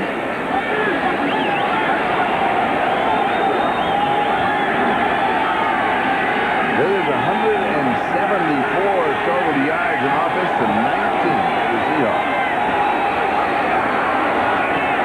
Third down, hit. That's a free ball. That's a fumble. That is a fumble. Was not going forward. And it's another fumble. Seattle has the ball. They fumble it with possession. They re-fumble it. A flag is down. The flag is down. The Raiders have the ball. Now, who knows if it stands up? If it does, it'd be a first down, but the flag is going to change things. They're going to call that, I think, an attempt at a forward lateral is why they throw this flag down. So, and we got another flag over on the other side. Exactly. That's the motion for an illegal forward pass or a forward lateral. This is one of those plays with everything that goes on that you know, if you ever read those books, you be the referee, and they have, if this happens and that happens, the ball comes loose, and then he returns it and runs this, and then that happens, and then he's down. You know, who gets the ball and where? And in the book, it's Team A or Team B. I never played for either team. See, now that was definitely a fumble by Gelbach because the arm was not going forward. Holbert. Yep. And that was definitely a fumble. And then it was definitely a fumble also when the ball was attempted to be lateral forward. After the change of possession, there's an illegal forward pass by the intercepting team. That penalty is 5 yards, and they retain possession of first down. Now watch what happens here. Here's Billy Joe Holbert. Terry Wooden with the fumble recovery. He gets hit from behind by McCrary. That's a fumble. That's definitely a fumble. And then what happens after that? The ball is picked up. Wooden is trying to get the ball forward. See him try to flip that thing. He flips the ball to Blackman. Then Blackman tries to flip it over to Corey Harris. Ball spotted at the 6-yard line. It's an illegal forward pass like that. To be honest with you, that's the reason it doesn't change possession. Because the ball is immediately dead on the illegal forward. At the point of the illegal forward pass. At the point of the illegal then forward they assess the penalty from that point. Right. So it wasn't where the ball was recovered. So the play is dead at that point of the illegal forward pass. Correct. All right. And a lucky break for the Seattle Seahawks. And they have the ball on their own 6-yard line, first down. We got fans trying to throw stuff out of that end zone section down onto the Seahawks.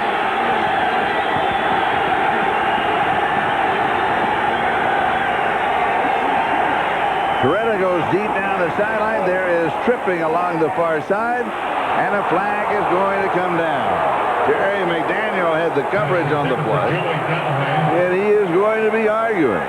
Well, he's arguing that Galloway initiated the contact, trying to come around him to get to that ball. On the defense. Automatic. First down. That's what you have to watch as far as, he's got every right in the world to be where he is defensively. The offensive player cannot go through him to get to the ball. Look at it. Oh, wow, there you go. Never mind. There it is. Never mind. It happened before the trip. Yeah. McDaniel with that right arm trying to force him out of bounds is what the interference came in. And a 30-yard penalty out to the Seattle 36-yard line. Seahawks have the ball, first down. Coretta can unload the ball down the sideline, but give him a little time. Here's Lamar Smith. Whoop. Nothing there. And Lamar Smith can run, Charlie, if they give him a little blocking. But nobody touched Nolan Harrison in the better part of the defense on that side of the ball. I wish I'd have said that. You captured the moment. Loss of 6. You know, just not getting the job done there on that left side. I mean, picture-perfect toss. The best part of that play was the toss from Toretta to Smith, and it went rapidly downhill from there. Nolan Harrison rapidly wrapped up Lamar Smith. 2nd down and 16. Gino Toretta is the quarterback. Now remember, Rick Meyer is the number 3 quarterback, so designated. And Gelbaugh was the starting quarterback. Raiders show blitz, pull out of it. And a good pass right on target. He goes to Joey Galloway, and he's pulled down by Terry McDaniel. That's the combination they're going to have to work on. Is Toretta to Galloway if they're going to get back in the ballgame. You mentioned that earlier, and now they're working on it. Well, they got the pass interference trying to get in the ball to Galloway, so now Galloway's actually seen the football 3 times. Saw it on a reverse and now on a couple of passes, and he is the game breaker. No real secret when you play the Seattle Seahawks that if you stop Joey Galloway, you stop this offense, and we just saw that number of total offense that Seattle had going into this drive of 19. That tells you they take Galloway away. 3rd down and 8. They have single coverage on Galloway. Blitz pressure is coming, and Toretta's brought down from behind. He's caught by Nolan Harrison, who's having a very good ball game. It'll be 4th down, and Seattle will kick it away. Gino Toretta is a pocket passing quarterback. Not extremely tall, but he does his best work when he's able to set his feet, and when he has to move is when he's least effective. And he hasn't taken many reps or snaps in practice this year, much less this week. He's probably had more snaps in the ballgame than he has had the whole year. Here's a good kick now. Tootin finally unloads a good one. Here is Tim Brown. He throws it back across the field to the other side to Carl Kidd. Kidd to the 50-yard line, down the far sideline, and he is in caught from behind. So we're seeing it all today. All right, Tim Brown catches the ball and puts a little skid ski on it.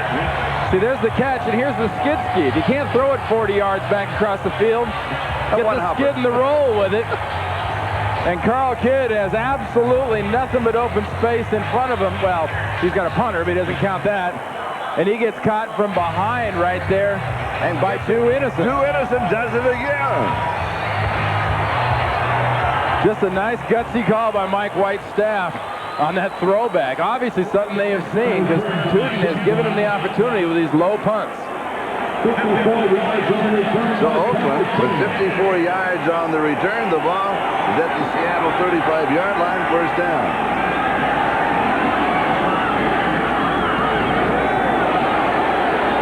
And here's Harvey Williams. Not a lot there. You know, earlier today on NFL NBC, Will McDonough said that that Mike White, the head coach of the Oakland Raiders here, would be replaced, you know, after this ball game.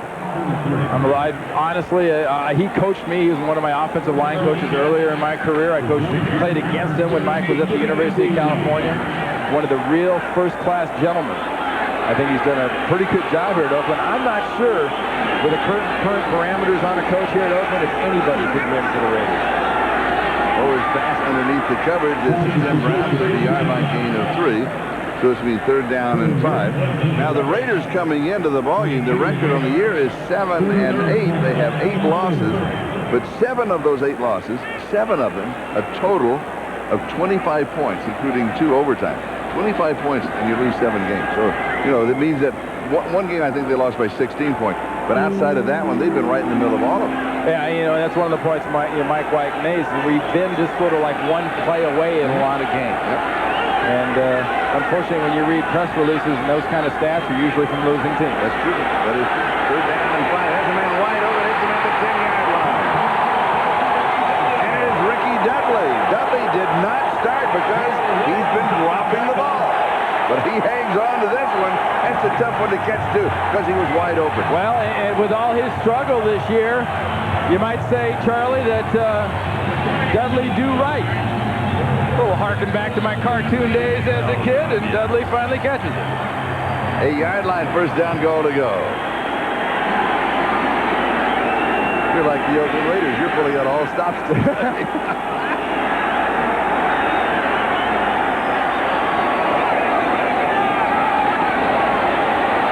pitch to Harvey Williams. For a moment, I thought he might want to throw it. He just, he just didn't take off in a hurry. Well, he had a lot of company over there in the bodies, in large bodies. You see there Sam Adams and Michael Sinclair and Terry Wooden and the whole gang. And he's going to lose a couple of yards to the 10, where it's going to be second down and goal to go after we come back. 2-minute warning to both benches. 2 minutes to go in the first half. Seattle has not done anything, but they are still in the middle of this ball game.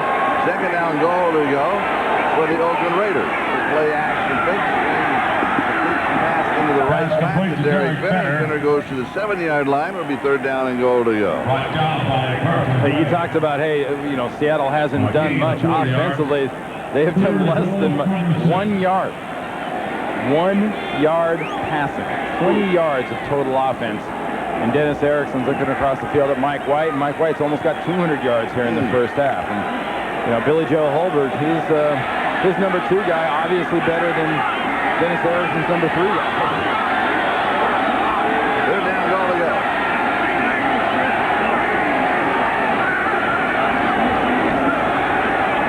Incomplete. Holbert had pressure going to Tim Brown. Tim Brown, the intended receiver. Barely had time to get it off. It'll be fourth down and the field goal attempt. Well, McCrary and Wooden do the old sandwich on Billy Joe, because he had receivers in the end zone that were open, but watch Wooden 90 and McCrary 99 coming from the other side put on the pressure and distract Holbert, because you're in the pocket and you're trying to concentrate. You know those things are moving around you. That's what he was trying to get to. You see a little window. That window is where that opening was. Go forth 3 of 3 in the ball game. This is from 25 yards away. He has got this one. He is 4 of 4. And now the Oakland Raiders have stretched their margin to 14 to 3. We'll be back in just a moment.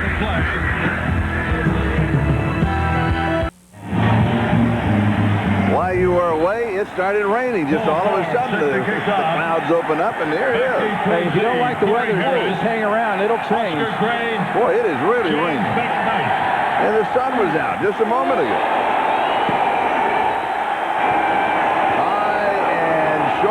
Taken by one of the upbacks, and that's James McKnight, the wide receiver.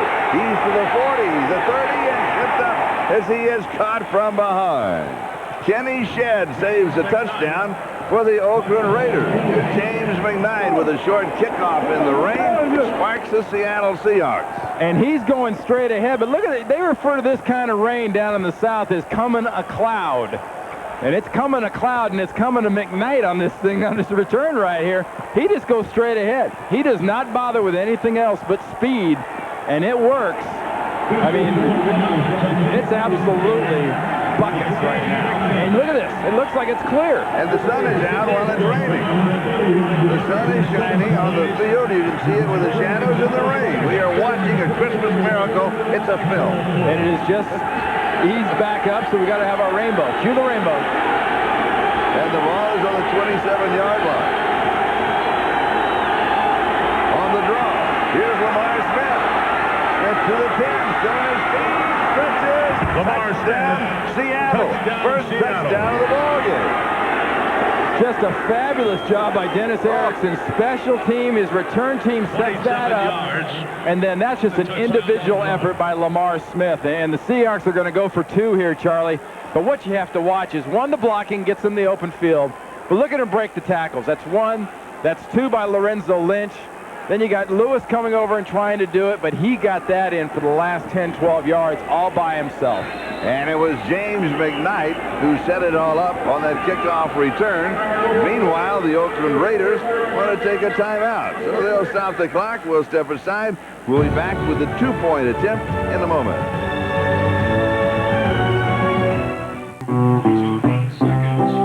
Oh, the weather outside is frightful, but the fire is so delightful. And since there's no place to Hey, Charlie, you realize this game's going to Seattle, and there's people in Washington going, hey, that ain't no stinking rain. You think that's rain? Open my curtains, look outside. Now that's rain. Seahawks now going for 2.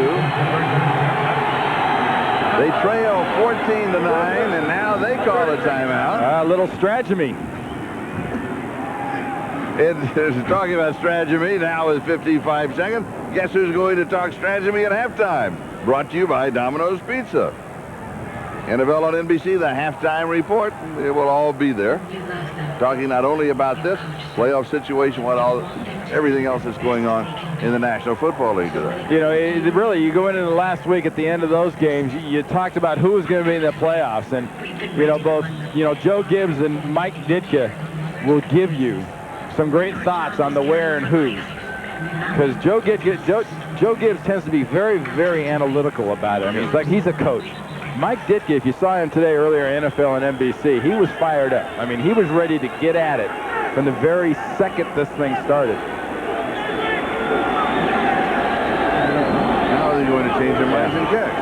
Tootin's in the hole, Peterson's in the kick it, so they're going to be happy with putting one instead of two. Well, they played that numbers game. You got a better chance, of course, of making one. 14-10 pulls within 4. The other would pull within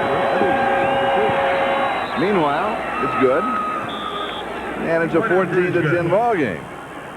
So Seattle, who in reality has done absolutely nothing on offense until the kickoff return by James McKnight. It was a short kick in the rain, and now the rain has gone away. He came up and caught it, went close to 50, 55 yards on the return, and that set up a 27-yard ramble by Lamar Smith, who goes in for the only touchdown that we've had so far in the ball game.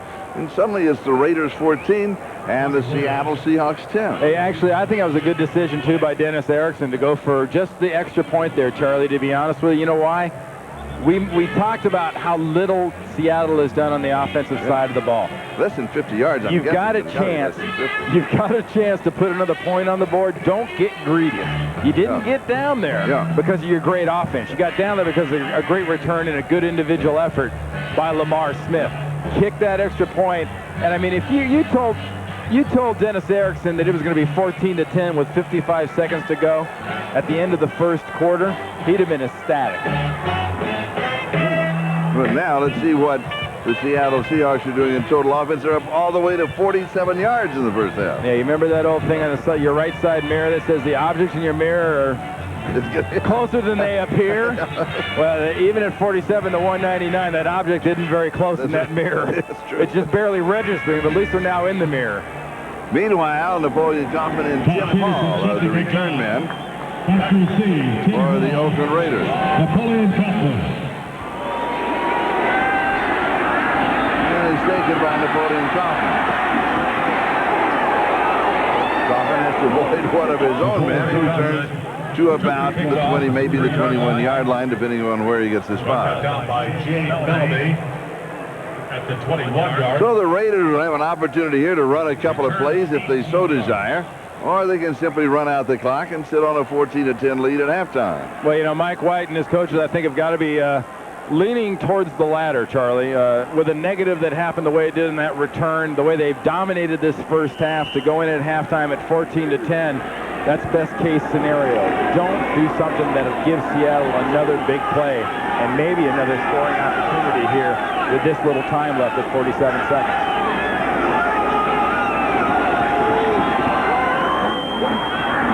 Over comes out going to Tim Brown. A little start and stop move out to the 34-yard line. He picks up a quick 13 and the first down. The no-huddle offense.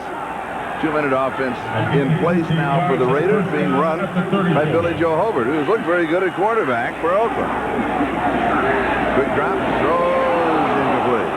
And that was another catchable ball. Darrell Hobbs this time let it go through his hands.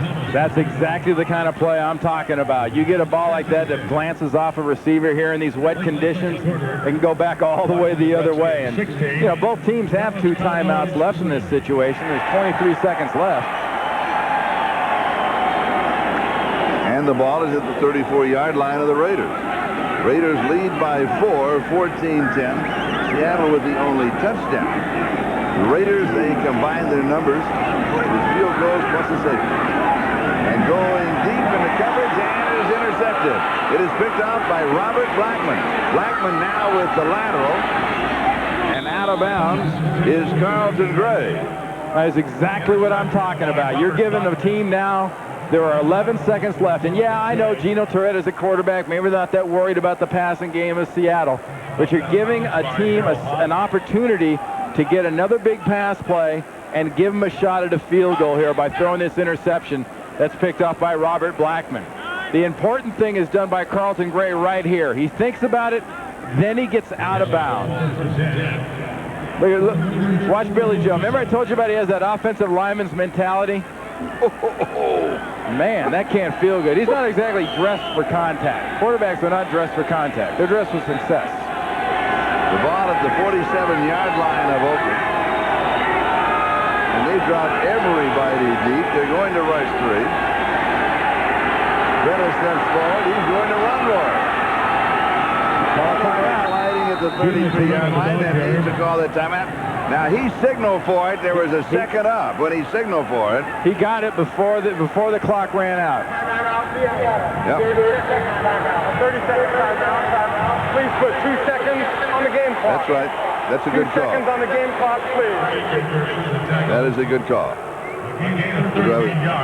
Watching the clock and the thing at the same time. Oh, exactly. Yeah. Exactly. And here's the situation I talked about, Charlie.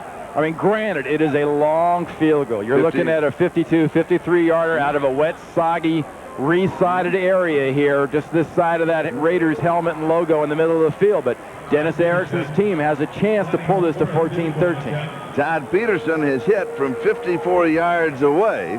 Now, that was indoors in the Kingdome earlier this year. And he has hit from 45 yards out in this ball game. 44 officially.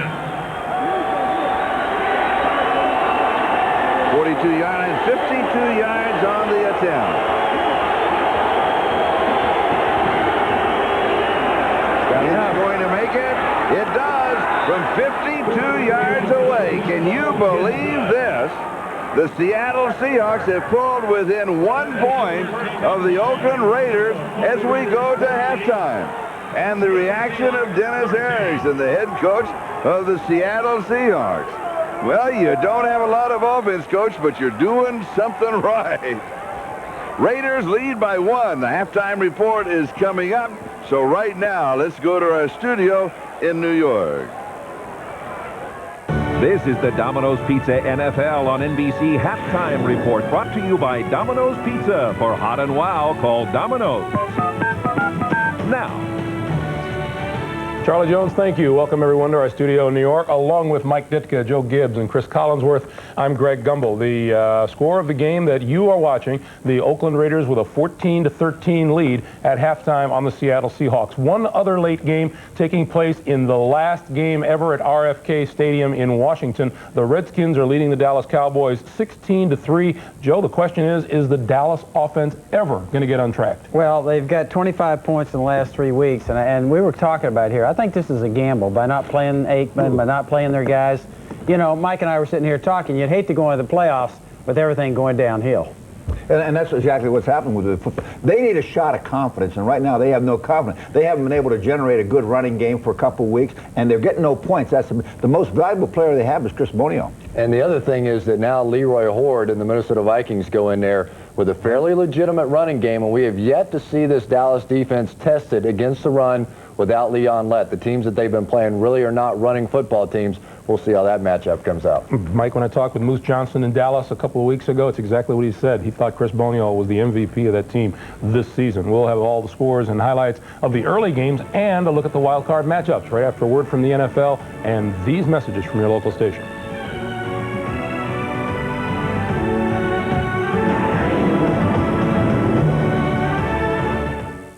The Domino's Pizza NFL on NBC Halftime Report, brought to you by Domino's Pizza. For hot and wow, call Domino's. Now.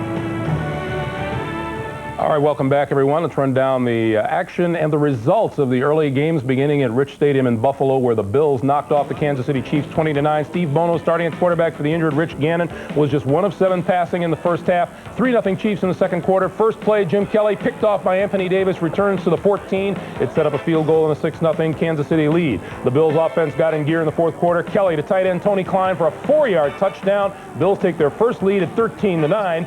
Then, after an interception of Bono, Kelly Kelly to Quinn Early for 3 yards in the score. Kelly was 20 for 29, 279 yards, and 2 touchdowns. The Bills finished the season 10-6. They knocked the Chiefs out of the postseason, and the Bills will host the Jaguars in a wild card game. Joe. We talked about both these teams being in a free fall. Somebody was going to come out of it, and it was the Buffalo Bills. And I think the best thing that happened to them today was Kelly stepped up, had a good day, 20 of 29, 279 yards. Although they turned the ball over 3 times, they were able to overcome it. Kansas City, I think it's going to be a long off season. I think everything from top to bottom is probably going to be shaken up there. The NFL's longest postseason streak belonged to Kansas City. That comes to an end at 6 straight seasons. In Cincinnati, the Indianapolis Colts fall to the Bengals 31-24. Lindy Infanti's Colts could have earned home field advantage for a wild card game next week, but Jeff Blake 10 yards to David Dunn that caps a 75-yard drive, 7-0 Bengals.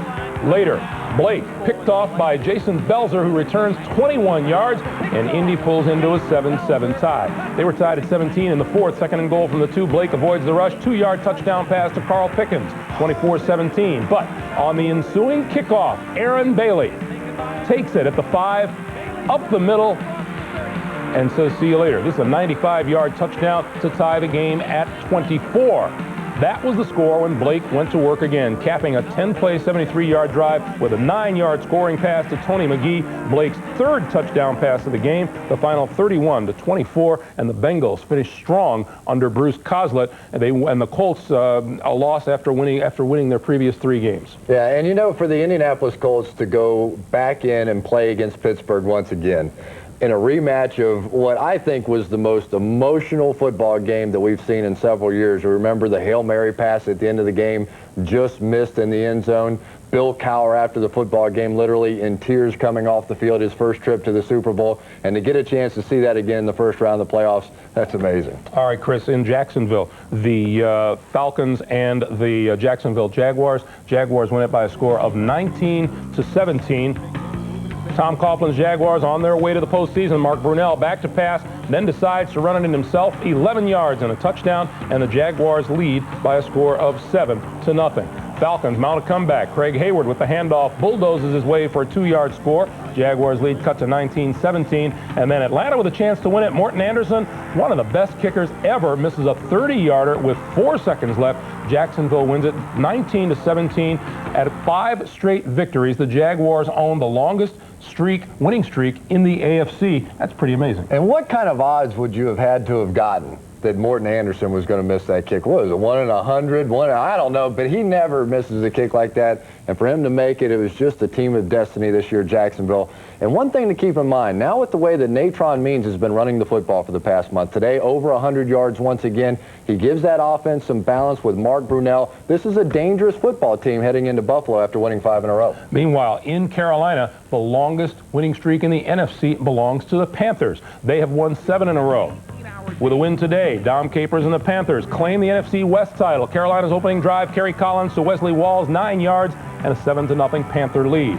In the second quarter, Pittsburgh quarterback Mike Tomczak under the gun from Kevin Green, called for intentional grounding in the end zone. That is a safety and a 9-0 Panther lead. It was 9-7 in the second. Quarterback Cordell Stewart looking to make a play, can't find anyone downfield, so he takes off on his own. He goes 80 yards for the touchdown. That's the longest touchdown run by a quarterback in the history of the National Football League. 14-12 Pittsburgh at halftime. 18-14 Carolina in the fourth. A couple of John Casey field goals put Carolina up. 3rd and goal. Stewart for Andre Hastings, picked off, however, by Chad Cota. Carolina holds on for an 18-14 win, and they win the NFC West. Mike?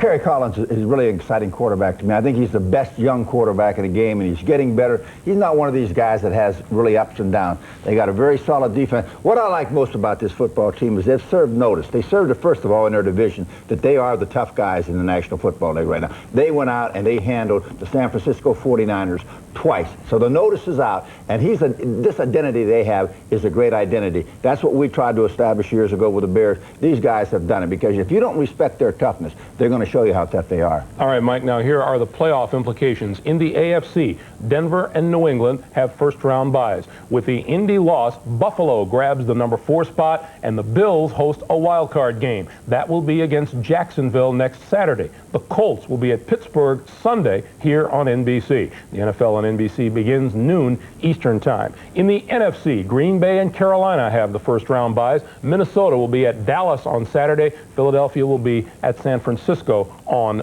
Sunday. Now, the rest of the scores. In Green Bay, the Packers finish up the season with 5 straight wins. They knock off the Vikings 38-10.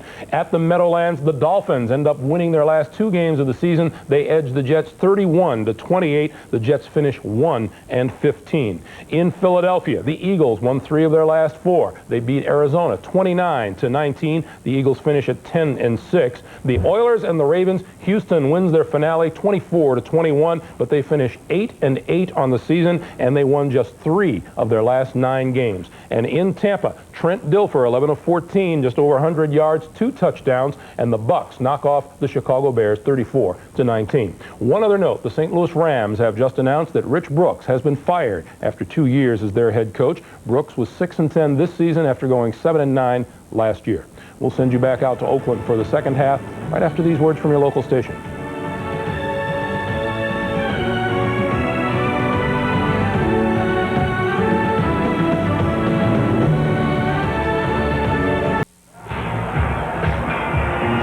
Welcome back to Oakland. Now the sun is out. The shadows are across the field here, but we continue to have all kinds of weather here this afternoon, and it's getting a little on the cool side. But right now it looks as if it could end up being a gorgeous afternoon. Nah, it'll be back.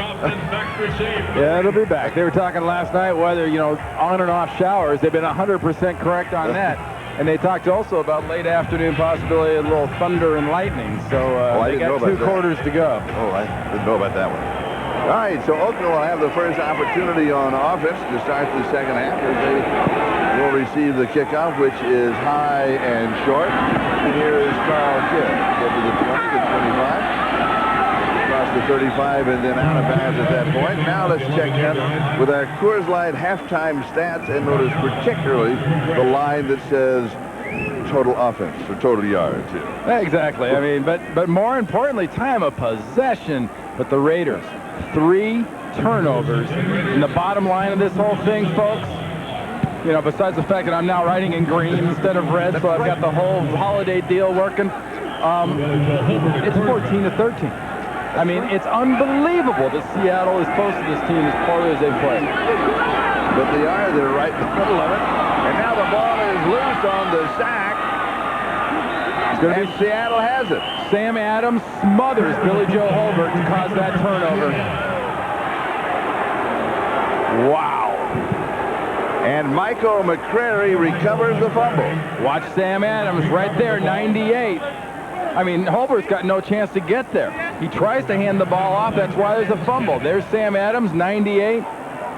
Lincoln Kennedy tries to block down on him. He can't get him. That causes the fumble. And not only is it 14-13, but now Seattle's already in field goal range, and they've only got 60 yards offense.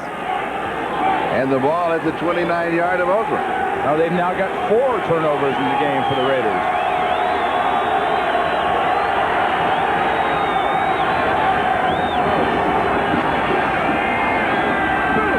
Throws, it is incomplete.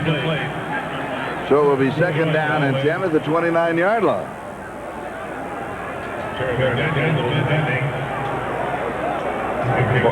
These are the kind of games, though. Mike White talked earlier about losing, X number of games by X number of points and how close it is and how that drives you nuts. And you are so close, but these so far have not been a lot of physical errors that you can excuse. Mainly, these have been mental mistakes. Nothing there. Greg Beaker drops Lamar Smith for a loss. When you get on this kind of a field, you can't get off real well, but penetration, as you saw the penetration of Sam Adams being critical, the penetration there of Chester McLaughlin was critical, because that's why Beaker got through so quickly to make that tackle, because McLaughlin had to take up 2 blockers as they dragged him down to the ground. Third down and 13.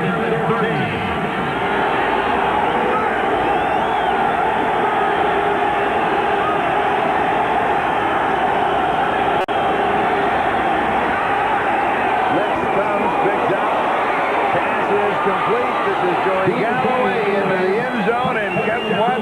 The Seattle Seahawks have the lead. Remarkable. Unreal, Charlie, and that was perfect execution, not only by Torretta, but watch Joey Galloway find a hole in the defense, sit in it, and then say, oh, there's nobody around me, I better go. And no one even lays a finger on Galloway. And also credit the Seahawks offensive line. They picked up the blitz, and they gave Torretta plenty of time to throw the ball. 2-point conversion attempt. 19-14, the margin is 5, and they'll go for 2 on the conversion attempt. 2-point conversion attempt.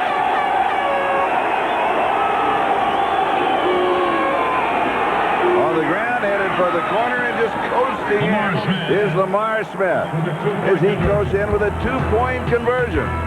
And the Seattle Seahawks are now out in front of the Oakland Raiders by a score of 21-14 as Joey Galloway scores his 8th touchdown of the year. We'll be back with a kickoff. Here is Joey Galloway, who just scored his 8th touchdown on the year and needs only 8 more receiving yards, have back-to-back 1,000 yards receiving in the first 2 years of the NFL, and he would join Bill Miller, Bob Hayes, and J.J. Johnson as the only 4 men in NFL history to accomplish that as Napoleon Coffin returns the kickoff, and we go back to his touchdown. Now watch the defenders in this sequence. Watch the linebacker, the corner, and the safety. Galloway will catch the ball right about there, but watch how they react. You know, it's kind of like, you know, Mo, Curly, and Larry, and all 3 of them turn the wrong way, and Joey Galloway just turns straight for the end zone. And David Klingler is now the quarterback for the Oakland Raiders. And Mike White told us that he wanted to play David Klingler today. He didn't say, he said, we don't have a plan, but we'll just kind of go by feel. Well, he feels that this is the time.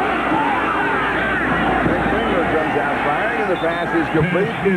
31-yard line, 7 yards to James Jett. He's covered by Carlton Gray. You know, Klingler does 2 things really, really well. He's what I would refer to as kind of an aim and zapper. He kind of looks at a receiver and kind of zaps the ball there to him really quick.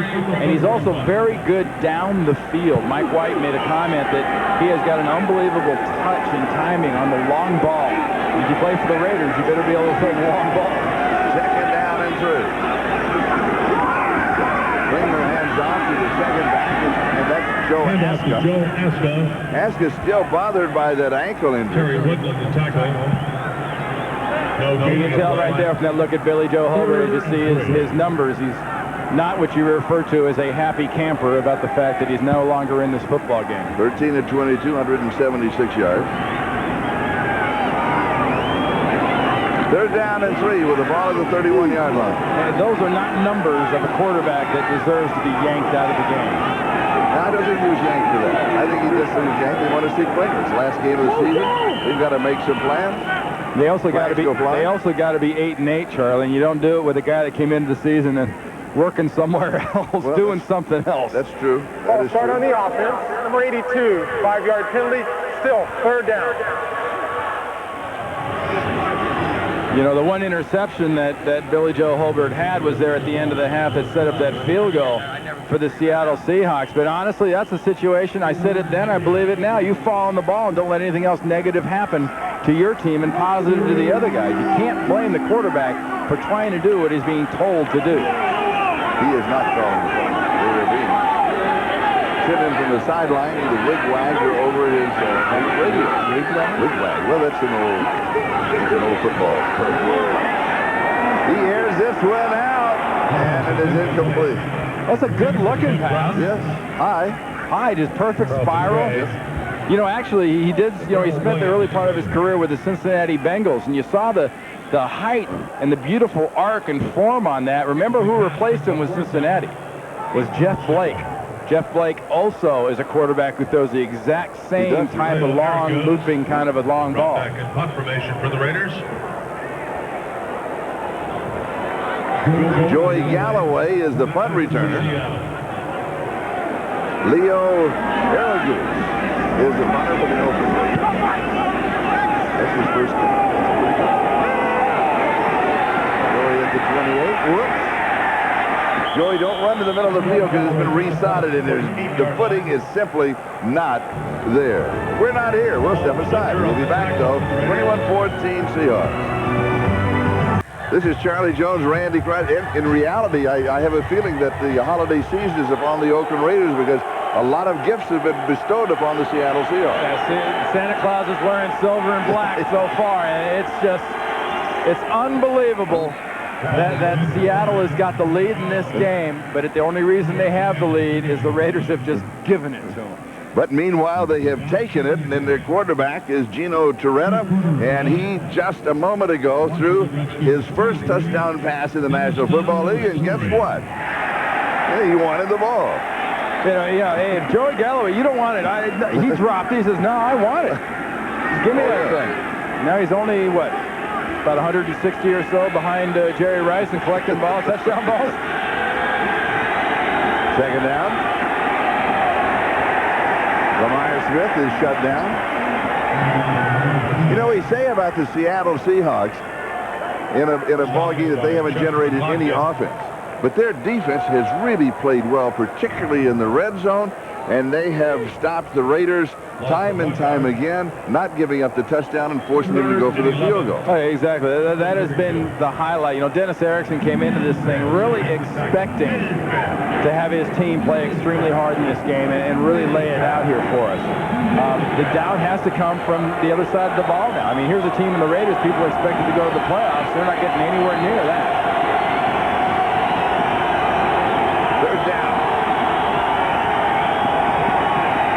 Pressure, one to set of a screen, he'll take a sack. Albert Lewis, Charlie. There's a corner blitz. We talked to him yesterday. He was really ready to play yesterday, wasn't he? Yeah, pretty much. He was pretty revved up when we saw him late yesterday afternoon. But they bring this from everywhere. Watch the bodies in black heading towards the quarterback. That's Albert Lewis at the top of the screen there, coming around the block, the attempted block by Lamar Smith. And Rick Tootin will kick it away. Daryl Hobbs is the return man. Pretty good kick.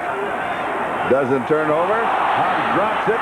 Ball is still loose, and a scramble for the Seahawks may have it at the bottom of the pile. Well, there's too many bodies now. There's no telling, but I'm pretty sure when they started that dog pile that a guy in the Seattle Seahawks jersey had it. And he still does. And Seattle has the ball. 5 turnovers by the Oakland Raiders. Well, what we haven't seen the inordinate amount of penalties from the Raiders.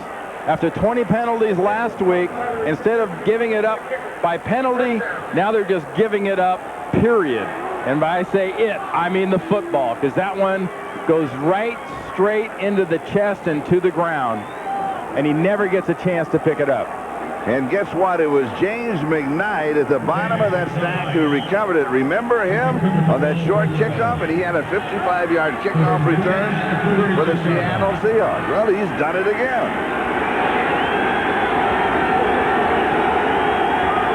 At the Oakland 36-yard line, the Seahawks have the first down. Ritter's pass is low and away, and it'll be second down and 10.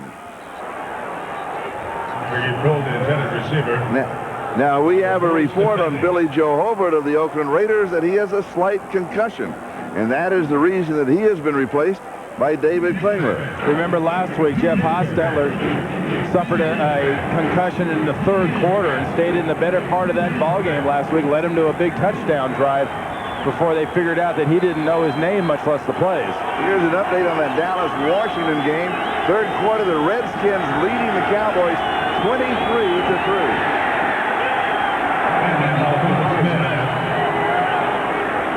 Now Lamar Smith stopped by Russell Maryland. Now this puts Gino Torretta in a tough spot. I mean, you've tried a pass that was broken up by good defense by Albert Lewis. Then you try to run and lost 3 yards. Now it's 3rd and 13 for Dennis Erickson's quarterback, and you have to be extremely careful about where you throw this ball. I believe this ball belongs in the center of the field somewhere. You put it in the flat against these defensive backs, you open yourself up to an interception.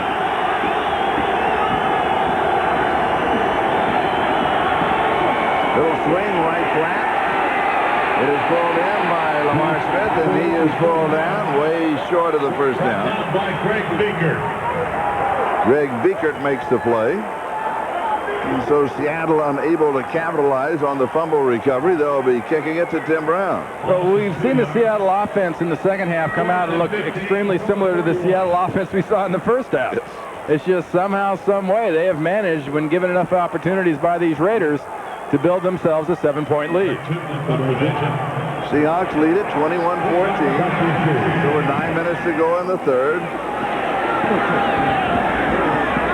Goes straight up, and why didn't you catch that one? Should have caught it, yeah. McKnight, who's had a great return, he recovered the fumble.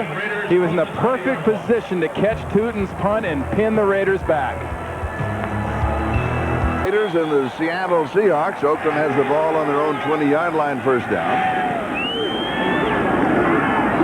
And Klingler is high and away as he misses on the pass to James Jett. Program note, Christmas Day, join NBC Sports for an exciting NBA doubleheader starting with NBA Showtime in prime time at 5:30 Eastern. And game time at 6 p.m. Eastern. Your Christmas wishes come true as Shaquille O'Neal and the Lakers travel to Phoenix to battle Kevin Johnson and the Suns.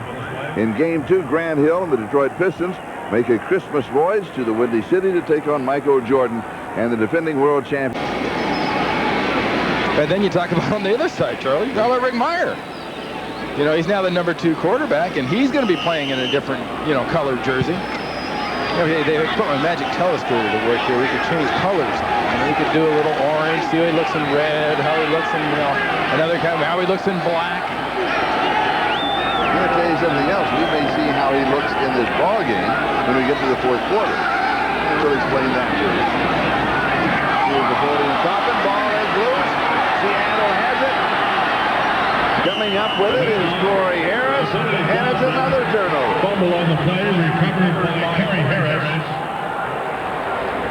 I tell you what, it's Thanksgiving when you normally have a turkey.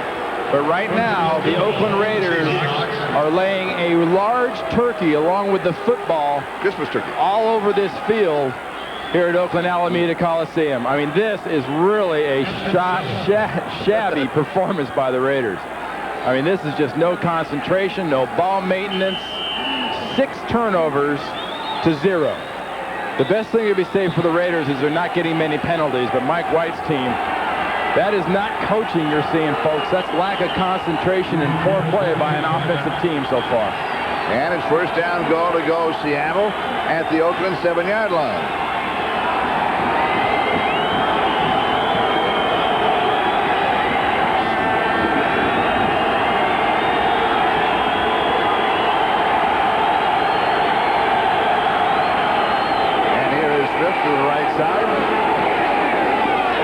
He gets almost to the 3-yard line. Lamar Smith finally brought down by Andre Bruce.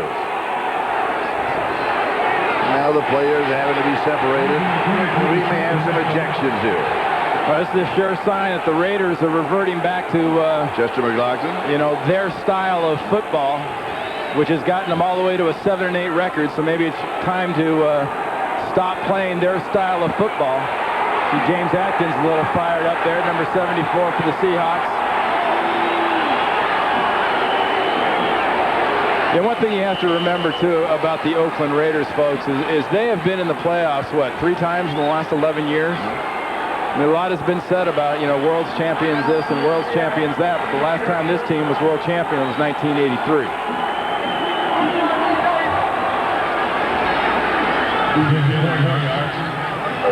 Now you got a timeout. It's kind of a 30-second cooling off time. It's kind of this is a hockey timeout. Nobody threw their gloves down or their sticks or their helmets, but we're going to take 30 seconds off right here, have a little cooling off period. Toretta's going to towel off, score it off. And gives us a moment to bring out the point of what we started a minute ago about Rick Meyer, who is designated as the number 3 quarterback in the ballgame for Seattle. But once we get to the fourth quarter, if he was to come in now, for example, then the other quarterbacks could not come back in. Gelbaugh, who was injured very early on in the ballgame with a groin strain, Toretta then could not come back in should something happen to Meyer. But if it gets to the fourth quarter, then he can come in as the third quarterback, and then Toretta could come back in. Well, with this kind of field position, Charlie, Dennis Erickson could go in at quarterback. A lot of confusion for the Raiders defense. Lamar Smith is the tailback. And Smith is the ball carrier. Lamar Smith. And he is in for the touchdown. And Lamar Smith has scored his second touchdown of the ball game. He has 8 on the year, and there's a flag. So let's see what's going to stand up.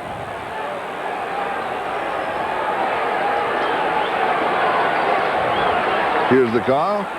Personal foul against the Oakland Raiders. They will assess that on the kickoff. Well, we've only got a little over, a quarter in about 8 minutes, but Mike White's team's going to try and see if they can't add to their penalty total as you watch Smith fight, and fight some more and get himself in for that touchdown. Both these touchdowns for this young man today have been high-effort affairs.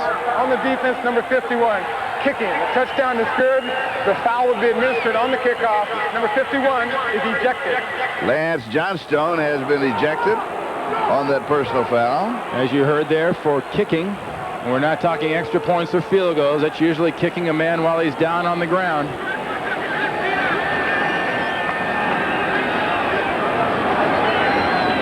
And that kind of a behavior of kicking and things like that is something you couldn't tolerate from a rookie player, much less a veteran player. A rookie player has got to have the example and the leadership from an older players around him that you just don't do that type of thing. That's one of the things that's always been missing in the last 13 or 12 years since they won their last title here, is that leadership, I think, and that little touch of class. And meanwhile, Lance Johnstone goes into the locker room, being ejected from the ball game. And Todd Peterson will attempt the extra point. It is good. And the Seattle Seahawks now lead the Oakland Raiders 28-14. 7 seconds, time remaining, third quarter. And the Seattle Seahawks in front of Oakland by 14 points. They're up 28-14. And will be kicking off from their 45-yard line. That's due to that personal foul penalty that is assessed on the following kickoff. Will be down in the end zone by Carl Kidd. And Oakland will start once again from their own 20-yard line. I'll tell you what, you see how close they were holding that smelling salts to Billy Joe's nose? Folks, if you've ever tried smelling salts, there's no way they should be able to hold that close to your nose and you don't flinch and react to it. That's usually a pretty good sign that the signals aren't getting all the way up.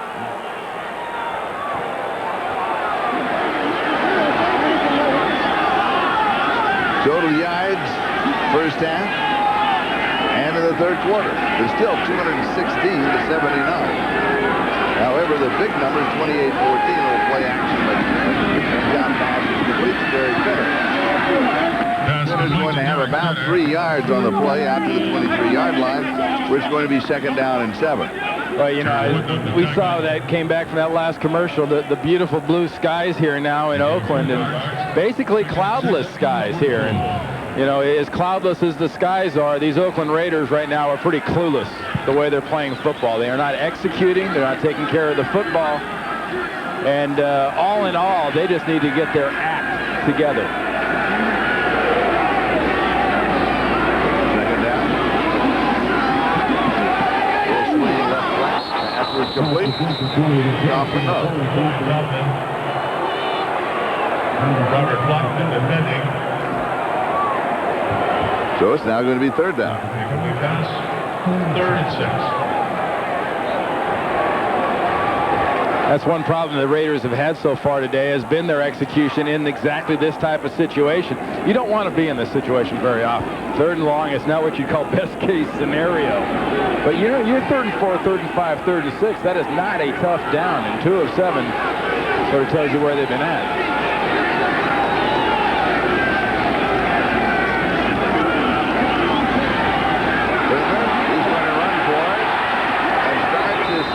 Past the marker. So he has the first down. And that's something that when you watch on television or if you see a game in person, when the quarterback slides, the ball is marked where the ball is when he starts the slide. Not where he ends up on the slide or where he's touched. Where the ball is when he gets down to start the slide. Well, as soon as that knee goes down to the ground in the slide. Yep.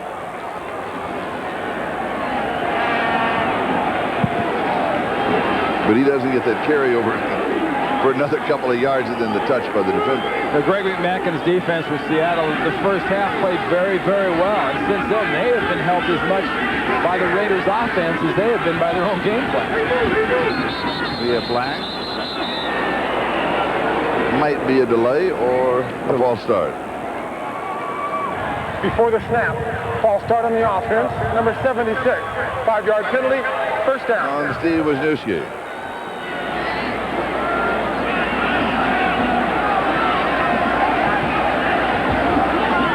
6 minutes and 17 seconds. That is the time remaining in the game. We got a nice clear sky. Remember earlier we talked about all the rain, the crummy weather, but no penalties and no turnovers? Yep. Wow. We've got 6 turnovers and 8 penalties so far, 5 against the Raiders.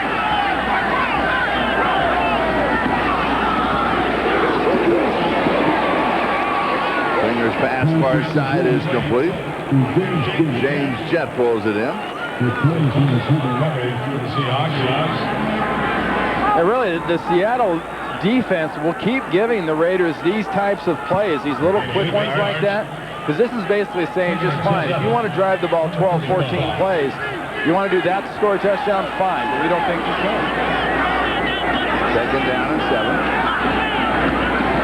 On the backfield, it's Spinner again. He's got the first down out to the 50-yard line. And maybe into Seahawks territory, Carlton Gray and Terry Wooden were trying to stop Derek Finner at 6'3", 245 pounds. Remember we talked about this earlier, about if you're playing defense, take your shot, don't break down and stand there because you can't react as quickly as he can. And Terry Wooden could have had a shot on Finner. He started to break down. Finner made that move. He couldn't react. That's where Finner got the extra yards. And a first down at the Seahawks 49-yard line. And we have an injury timeout. Carlton Gray of the Seahawks is shaken up for a moment. Carlton Gray is going to be an unrestricted free agent at the end of this season. Coming into next year for the Seattle Seahawks. He's pretty excited, actually, after talking to him yesterday about testing the waters out there for him, see what kind of market he's had. Had some injury problems early in his career, but he's one of those guys you don't hear much about defensively around the league. And most of the time, when you don't hear something about a guy during a game and he plays corner, it's a good sign because that means people aren't throwing at him. Selwyn Jones as replacement in the secondary for the Seahawks.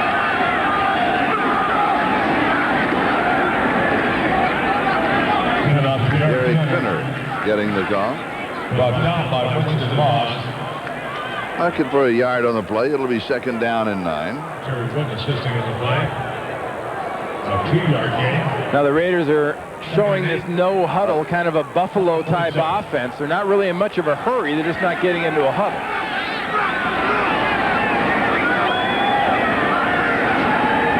Into the quarterback. Pass is complete. It is caught by Hobbs. He is pushed back. Now he recovers. It's a nice recovery. As he was hit on the far side, a flag is down. He was knocked back about 5 or 7 yards. And then he did the grand circle route and almost picks up the first down. We'll just have to check out the marker. May have been a face mask. Well, he did a little circle route on his way to the ground, too. Might have had somebody yank on his face mask and help him do that thing.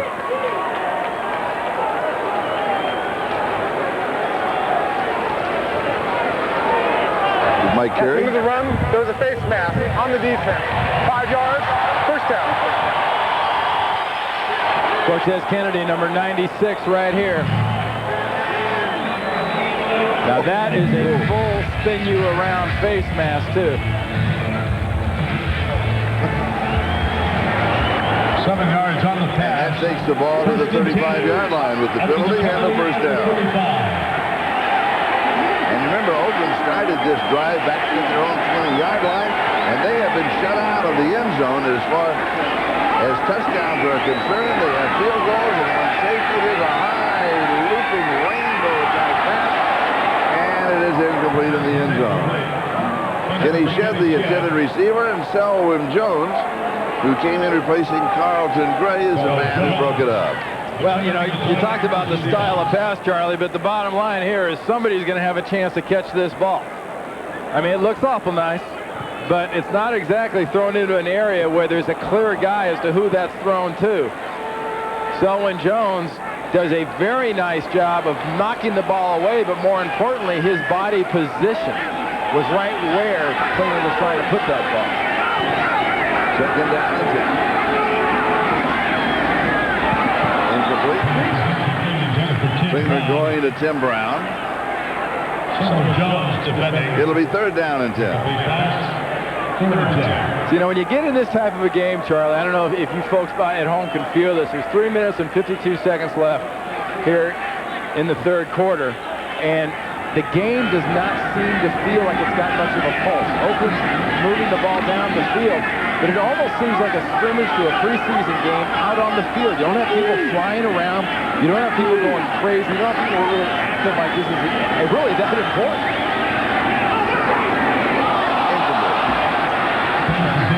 That was third down and 10. Hobbs, the intended receiver. So it'll be fourth down. Right on that play there, they ran a zone blitz against the Raiders offense, and, you know, Mike White, our quarterback, had that ball tipped away by a defensive end, Mike McCrary. Seahawks out in front, 28-14, as Leo Araguz of the Raiders will be kicking. Galloway dropping back for the Seahawks. Araguz is in formation for the Raiders. Joey Galloway makes a token appearance at the 10-yard line as a returner.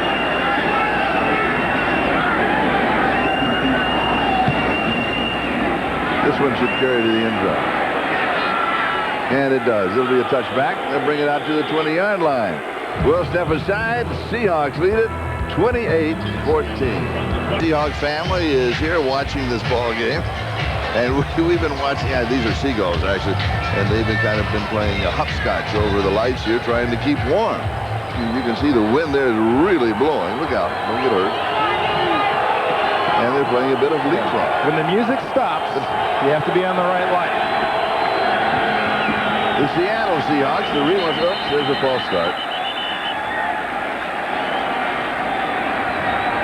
Derek Graham is going to be called for it. False start on the offense, number 77. 5-yard penalty.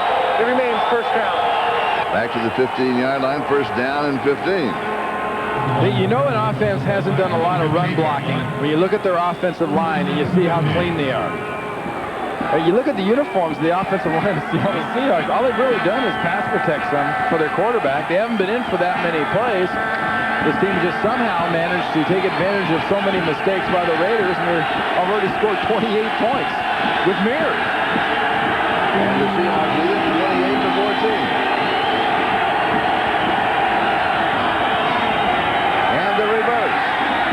This is Mike Pritchard on the reverse. Remember, they opened the game with a reverse to Joey Galloway. Greg Bickert with the tackle. Now the officials are trying to keep some of the Raiders. You know, it's going to go on the rest of the afternoon this way. Well, it was Lorenzo Lynch and Carlester Crumpler, and to be honest with you, Lynch took a cheap shot at the side of Crumpler's head as he was running by at the end of that play. That's why Crumpler reacted the way he did. And as you mentioned earlier, the Oakland Raiders reversing the tackle. A gain of 6. It'll be second down and 9. 3 minutes. Time remaining in the third.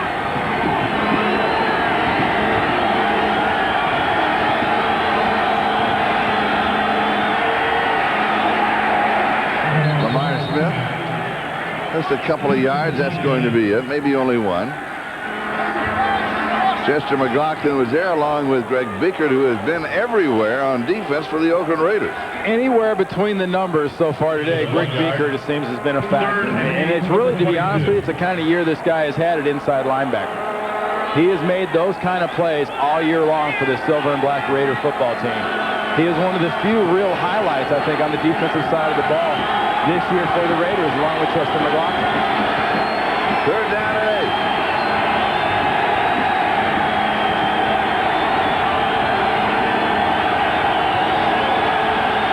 Shows a 7-man front. Now they come out. Here's the pressure.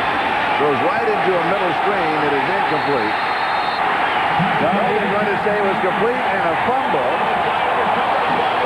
And recovered by the Raiders. He threw that little short middle screen in there. He had the ball, and the ball was pulled loose. So the Raiders with a golden opportunity for them to get right back in the ball game.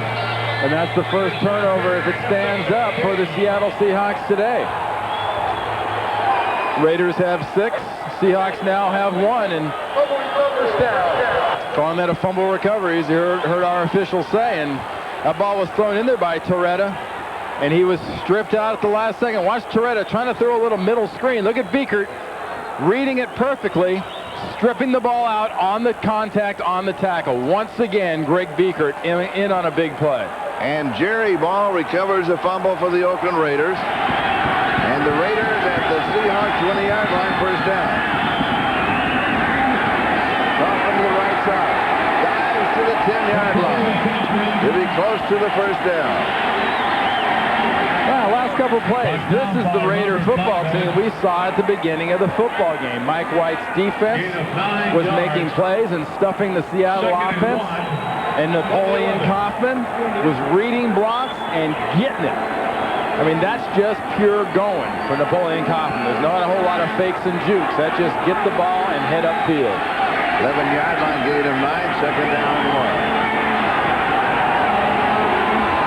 Kaufman, the remaining back, and here he is again. Goes to the outside, gets back inside, has the first down, 4-yard line, first down, goal to go.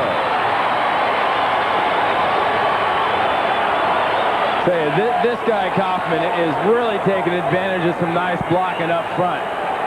Just look at the guys in black and the job they're doing. You got Glover doing a nice job. You got pulling around Lincoln. Kennedy does a nice job. Look at that, Mike Sinclair. There's Glover and Sinclair, the pro baller. There's Lincoln Kennedy pulling around, getting a little something on Terry Wooden. And then that's just Napoleon Kaufman getting it. It being the yards in this point. And we have an equipment timeout with 1:03. That is the time remaining in the third.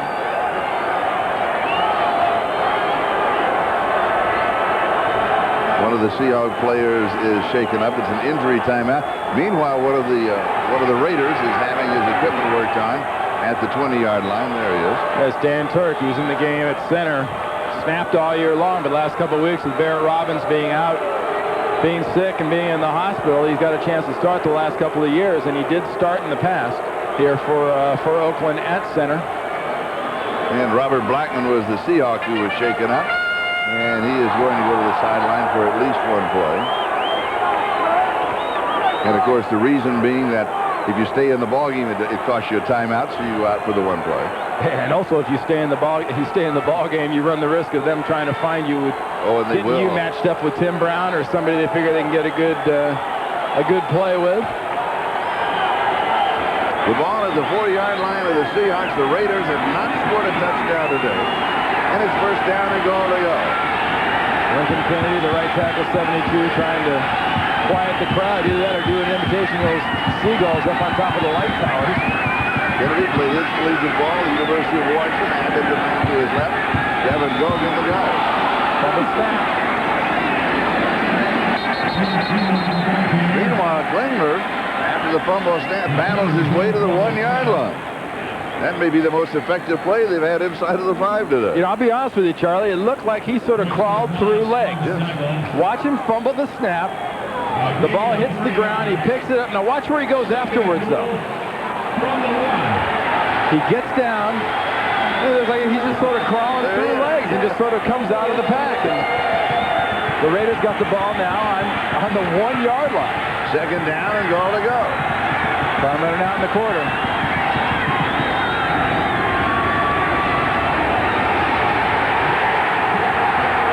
Jerry Ball, Charlie, at fullback, leads them in for the touchdown. And Derek Benner scores. Now that's a fullback. That is what you refer to as an extremely fullback. Gets a nice lead block right into Terry Wooden. Wooden never really has a chance. Wooden goes about 235 pounds. Jerry Ball goes 325-ish and makes a heck of a dent in that defense. And here now is the extra point. Time has run out in the quarter. It is up. It is good. So add 7 to the total of the Oakland Raiders. And after 3, the Seattle Seahawks lead 28-21. That's the end of the third. We'll be right back after these messages from your local station. Jones, Randy Cross. We start the fourth quarter. Is the scoring by quarters. And Seattle up over Oakland 28-21. Corey Harris is the deep back. Throws it into the 7-yard line. A little hip-hop move at the 20. Goes to the 25 where he's down at that point. 7-yard line. Returns it to the 25. We have a program note coming your way on NBC on this beautiful afternoon, and that is next Sunday. Check your local listings, the NFL on NBC. The NFL playoffs have arrived next Sunday, an AFC wildcard game. Join us at Eastern Time for the pregame show that to see different players. Because we don't know yet who's going to play whom and where. But we'll be there. You can count on that. 25-yard line, you can count on Seattle now. See if they can get something going.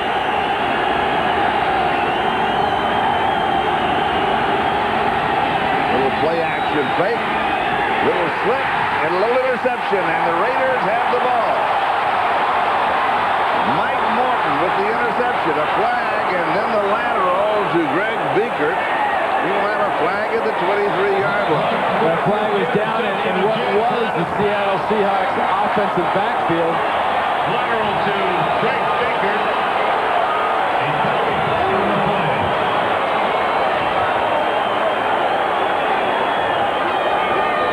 That was not a forward lateral, I don't think, so that can't be the call.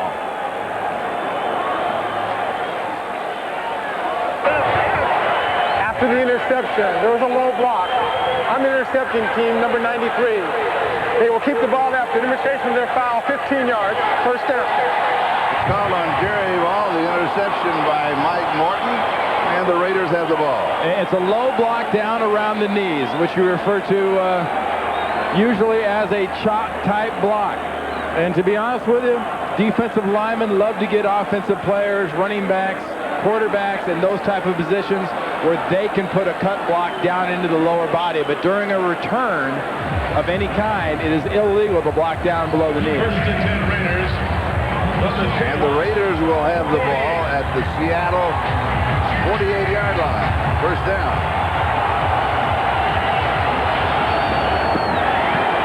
Raiders trailing by 7, 28-21 as we open the fourth quarter. Winkler goes deep and he's almost intercepted. Over the head of the intended receiver, Tim Brown. Red Thomas could not put it down. It is incomplete. Well, they have what looked like a corner blitz, too, on Klingler, and he just gets this ball off. There's Tez Kennedy and McCrary working things through there, and that's Cortez Kennedy that ends up getting him. And that is an eyelash away from being a sack for Cortez Kennedy. Second down and 10. We call it almost sack. Is that a baggie? It's in my baggie. Well, half in the baggie. Right side, pass is complete to James Jett. He goes out of bounds. Sullivan Jones on the coverage. Oh, and Jett does a nice job, too. Remember, we keep talking about this field and the condition. You see the slop coming off of Jett's arm and shoulder and that whole side of his body from skidding, but he does not mess around. He doesn't try to make a cute move. He catches the ball, lowers his shoulder, and goes. Just goes right through Selwyn Jones trying to make that tackle. Selwyn Jones in replacing Carlton Gray. They've been going right at it. Incomplete. Darryl Hobbs, it was right there between the numbers, and it came out. Oh, David Klingler just gunned that thing right at the right shoulder of Darryl Hobbs. You know, sometimes a ball like this, you almost don't want to let it get into your body. You want to get it with your hands before it gets to your body, because if it gets to your body, it's bouncing out of there quickly. And it's leaving bruises. 2nd and 10, 36-yard line.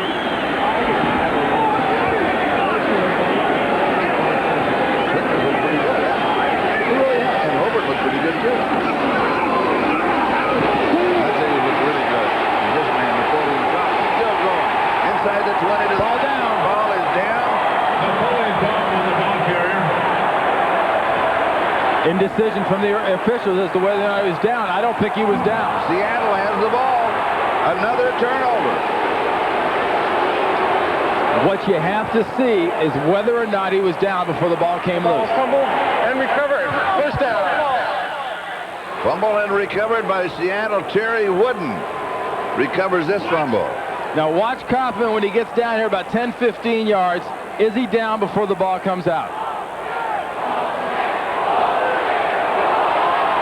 That was down. The ground caused that. That is not a fumble. One more time. Nope. The ground cannot cause a fumble. Is the ball coming out? Not until after he hits the ground. That was not a fumble. But it is the 7th turnover. And Seattle has the ball at their own 20-yard line. And the ball comes out here. And it's no, they're going to say this one is down. Bishop is coming in saying it's down. Lamar Smith. Gain of 1 yard. 2nd and 9 from the 21. He's 2nd down.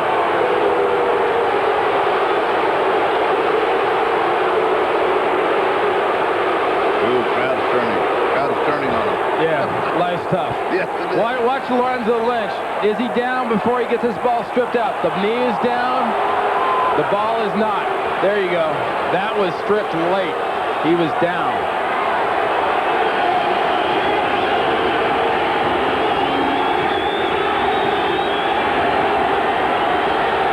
Second down.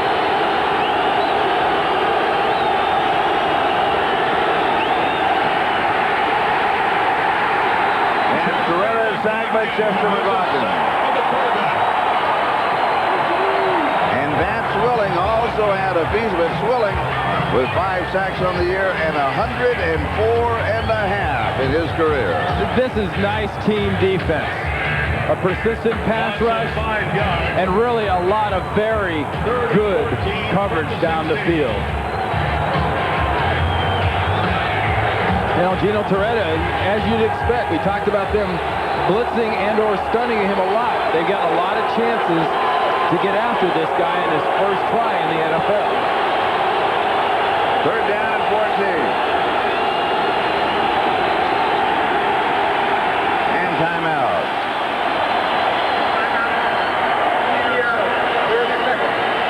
Seattle takes the timeout. They're 2nd. They have 1 remaining. The Raiders have 3 remaining. And we'll be back to Oakland in just a moment. See, Bob, was that your daughter on hard copy last night? Hey. 3rd down and 14.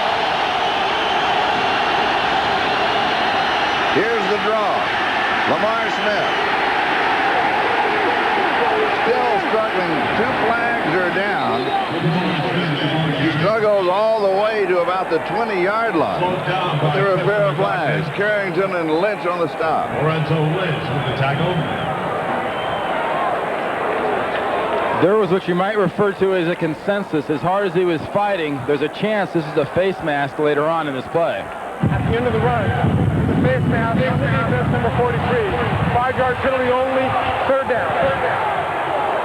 Okay, it's on Lynch for 5 yards. Charlie, key here. Late in the play. How late? He's fighting. Right there. See the right hand of Lynch just gets on the mask. That was not so much a pull as it was a brush. And that's the reason it was only the 5-yard penalty. And the ball is spotted at the 25-yard line. It is 4th down. And the Raiders are only 2 penalties away. No, it's 3rd down. They're only 2 penalties away from setting the record. They need 8 and 94 yards.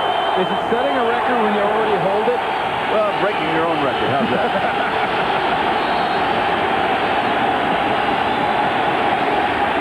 And with that last face mask, of course, the down goes over. Seattle is now out of timeouts. Out of timeouts with 11 and a half minutes to go. Now, there's a man who never had his timeouts counted. Whoa. The first thing I want, what's he get for Christmas? Anything he wants. The whole store. What do you buy this guy for Christmas? I mean, a motivational book, perhaps. How do you wrap a side of beef? I don't know where he wants a side of beef, or he prefers still on the hoof. You want to tickle me, Elmo? He probably can get one. Now, there's a man who's waiting for his ship to come in, and I think he's in the wrong harbor. You know what it says in the back of this guy's jersey? Violator. How apropos, the most penalized team in the league this year, and probably of all time, should have a fan with Violator on the back, because they're the lead violators in the NFL. 3rd down and 5. Here comes the blitz again, and it is incomplete. Joey Galloway, the intended receiver, still needs, we believe, 8 yards to reach that 1,000-yard mark for the 2nd year. 5 yards to go. And the Raiders continue to blitz Gino Torretta. In that case, it was once again Lewis coming off the corner as a cornerback on that blitz right into Gino Torretta's face. And Rod Tootin is going to kick it away to Tim Brown. Seahawks are up 7, 28-21. Another bad kick. He had a series of bad kicks in the first half. Bobbled, dropped, and then covered by Tim Brown. But Tootin's kicking well, and now he comes back with that low line drive. We'll be back in just a moment. Under an absolutely gorgeous sky with a sprinkling of clouds. If you've been with us today, we've seen a little bit of everything here as far as the weather is concerned, but right now, it is simply gorgeous. We have 11 minutes and 21 seconds left to go in the ball game. The Oakland Raiders have the ball at their own 37-yard line, and they are down by 7.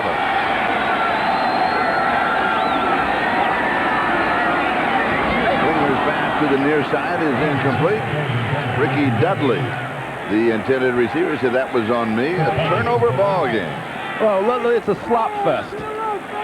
I mean, the Raiders and everybody are getting the penalties, and look at this, 13 possessions for the Raiders and 7 turnovers.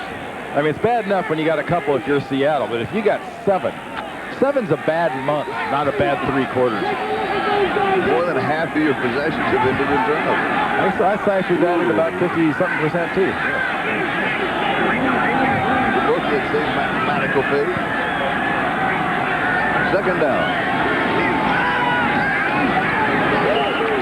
And Napoleon Coffin cannot even get back to the line of scrimmage. He's going to lose a couple of yards on the play. It's going to be 3rd down and 12. Joe Nash was there for Seattle.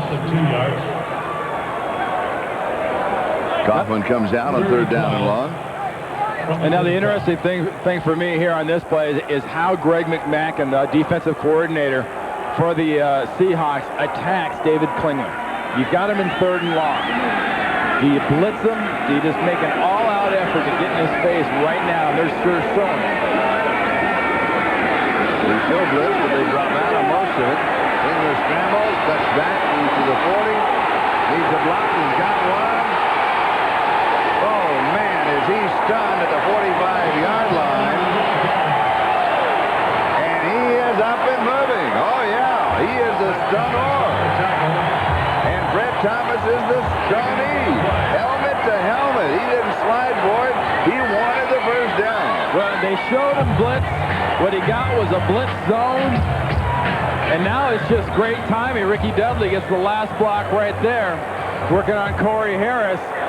You talked about that hit. I tell you what, both of them were pretty stunned between Thomas and Klingler right here. Good contact. I mean, just Thomas comes up and he's doing what you're supposed to do to a quarterback who's moving on the ground and is open for a hit. Give him one.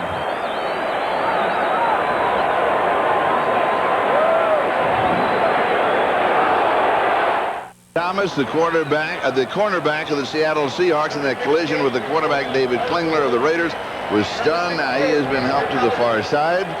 Klingler is up. He's ready to go. Now, 4th down and about a foot, and the Oakland Raiders are going to go for it. This is high-stress time for both coaching staffs right here.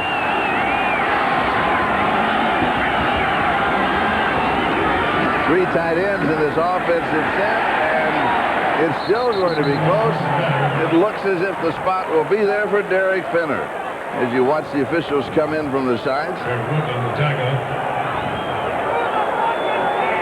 As we wait for the call, Mike Carey, the referee, he has stopped the clock. That normally means that he'll bring the chains out, and that's what he wants to do. I don't know about this spot, Charlie, to be honest with you. It's going to be very close. I think they've got it by about 1/3 of a football. Approximately. Or six loops.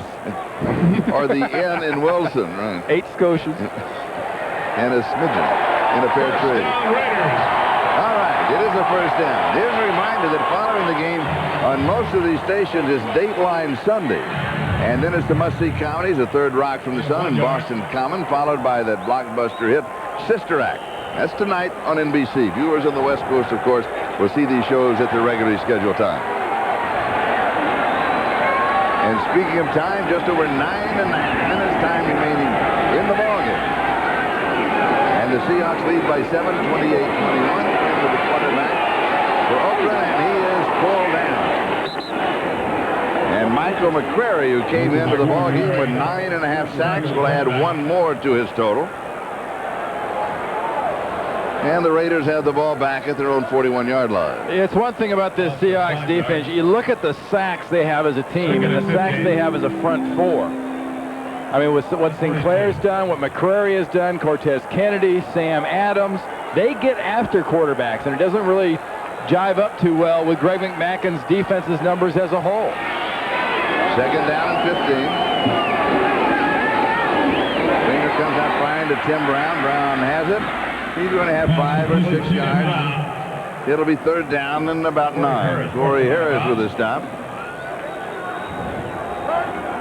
Gave it 6 yards. Another guy, we talked about Galloway being not much of a factor. Just a couple of passes so far to Tim Brown. You know, that one being his 89th, tying his Raider high at 89 catches. Leaves him 6 behind Todd Christensen, one of your former partners. 89, 89, 89. 1 more to get off of that strike and go to 90 for the first time. 3rd down and 9.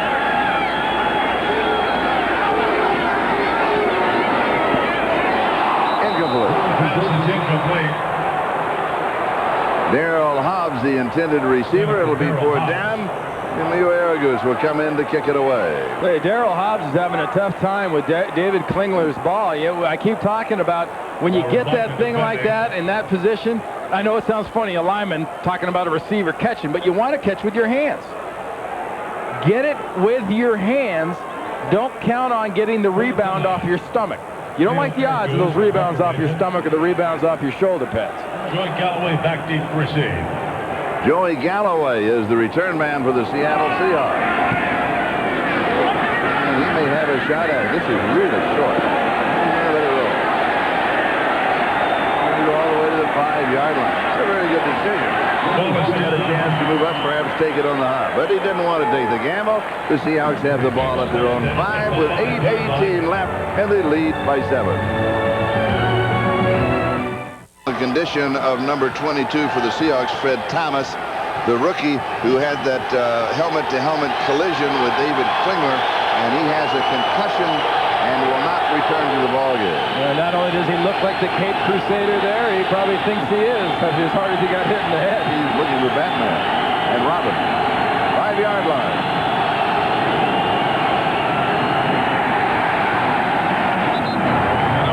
Not a lot there. Well, if I'm the Raiders right here, I absolutely go after Gino Torretta in this offense. Mike White's got them in the noisiest part of this stadium right now, backed up, you know, on their own about 3 or 4 yard line. The crowd's going to help you out. Just let it loose. I mean, take all the leashes off the dogs and let them go. 1 yard. Loss of a yard to the 4. Second down and 11.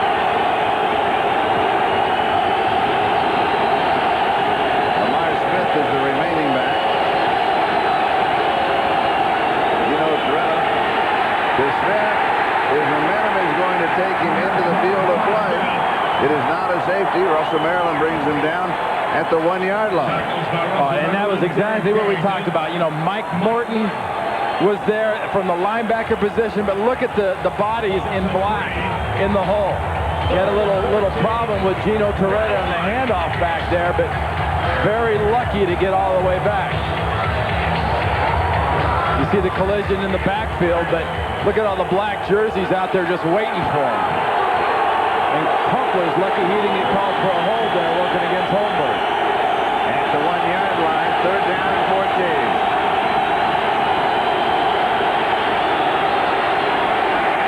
And out to about the 2, Greg Biekert shuts down Lamar Smith. And that means that Rick Tootin will be kicking with the back edge of the end zone. This is a hit by 54, Greg Biekert from the backside linebacker position. Kapaya to the ground. And a report. Remember the problems, Charlie, that Rick Tootin has had punished. Not only does he have to worry about stepping out of the end zone, he's got to worry about that rush. And if he steps out of the back edge, no, he's going to get it away. Oh, good kick. Then Brown backs up, takes it to the 47-yard line, has an opening. He's to the 30. A flag is down, and he is down. You're going to get a push in the back, Charlie. Drew Innocent again with a tackle for Seattle. That's the third time in the ball game that he's had the tackle on the special team. I think it's going to be against James Folston, the linebacker, number 55, for an illegal block.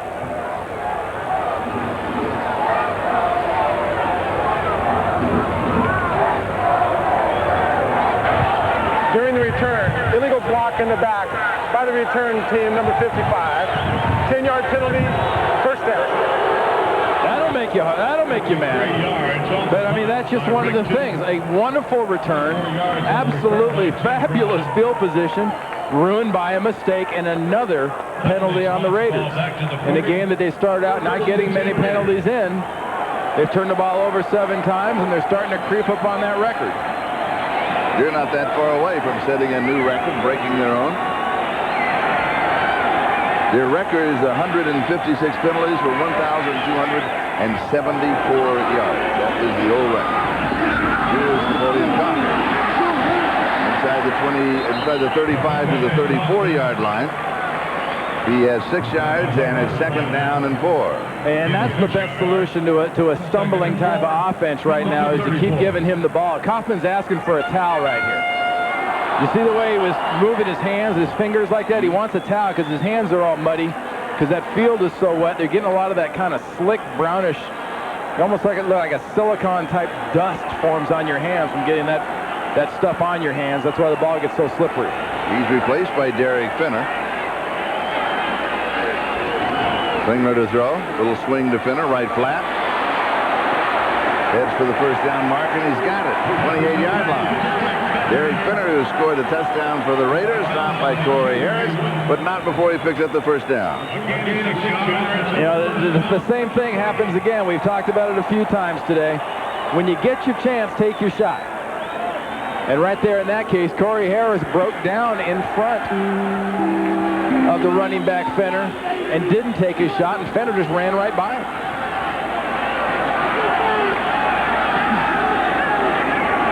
Yard line first down. 4 minutes, 42 seconds in counting. Time remaining, and the Klingler is out. Michael McCrary got it. With a sack of the quarterback. That gives Michael McCrary now 11.5 sacks on the year. That's one in each of the last two series, and he just goes right around Harlow, 75. Remember, Harlow had to leave the game in the first half, suffering from the effects of the flu a little bit.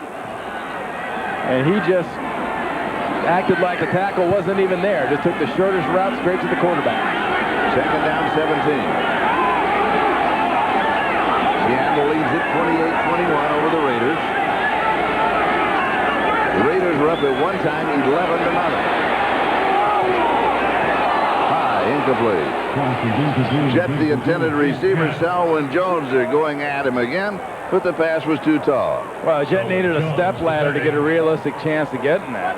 I mean, Klingler just flicked that thing out there, and it just rose on him. The further it went, the higher it got. Third down and 17. We talked about it earlier. Third and long has been a real problem for the Raiders today. Remember, both these teams playing with inexperienced quarterbacks. That's the area you expected to show up the most. There and in the red zone. 4 wide receivers. Double slot on the near side. Gets up. And now he's going to be down at the 37-yard line. So he'll end up losing 2 on the play. It'll be 4th down and 19. It's just one thing after the other. If it's not floating away, it's trying to do your best Dance Fever imitation, getting your foot stepped on.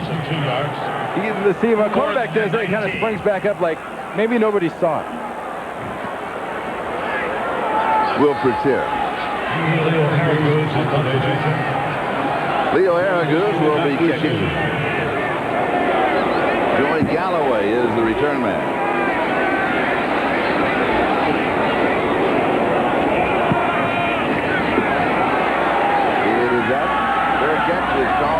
Fair catch. And by Joey Galloway. Joey Galloway has it. He's looking for a fair catch interference call, but he's not going to get it. Here's a program note. The NFL playoffs have arrived. We now have this information, and it has been announced. Next Sunday, we will bring you, that's next Sunday now, a week from today, an AFC wild card game. Join us at 12 noon Eastern time of the pregame show. It'll be a 30-minute pregame show. Then at 12:30, the Colts will meet the Steelers. The Indianapolis Colts, the Pittsburgh Steelers. That is next Sunday on NBC, and that is the wild card game. And you're going to be going there. I'll be on the sideline. It's a battle of 2 good defenses, and it's a battle of 2 former Mike Ditka quarterbacks.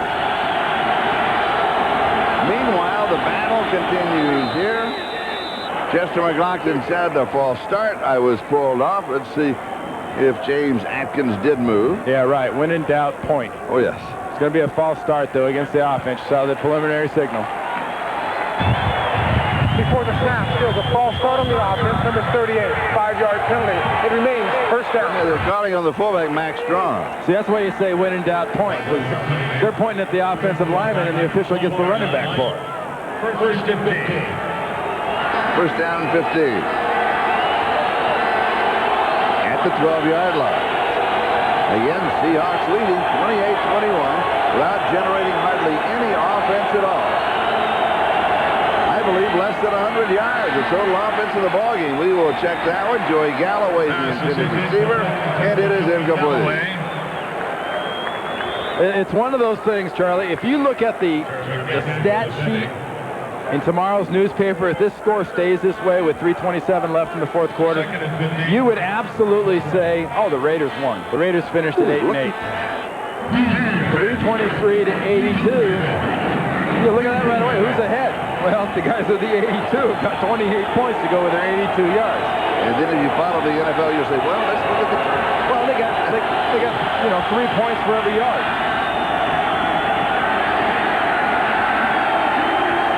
Smith. Not able to get anything going. Mike Morton, who has a fumble recovery for Oakland, makes the tackle. It'll be 3rd down and 13. And we have an Oakland player who is down. That is Chester McLaughlin, who is down. Remember, he's going to the Pro Bowl. Remember, Charlie, he was hurt earlier with the back problems. Mm-hmm. I'm stretching over on the sideline. Yes. All right, we've got a timeout. We'll be back in a moment. 3 minutes and 15 seconds. That is the time remaining. Chester McLaughlin coming to the sideline.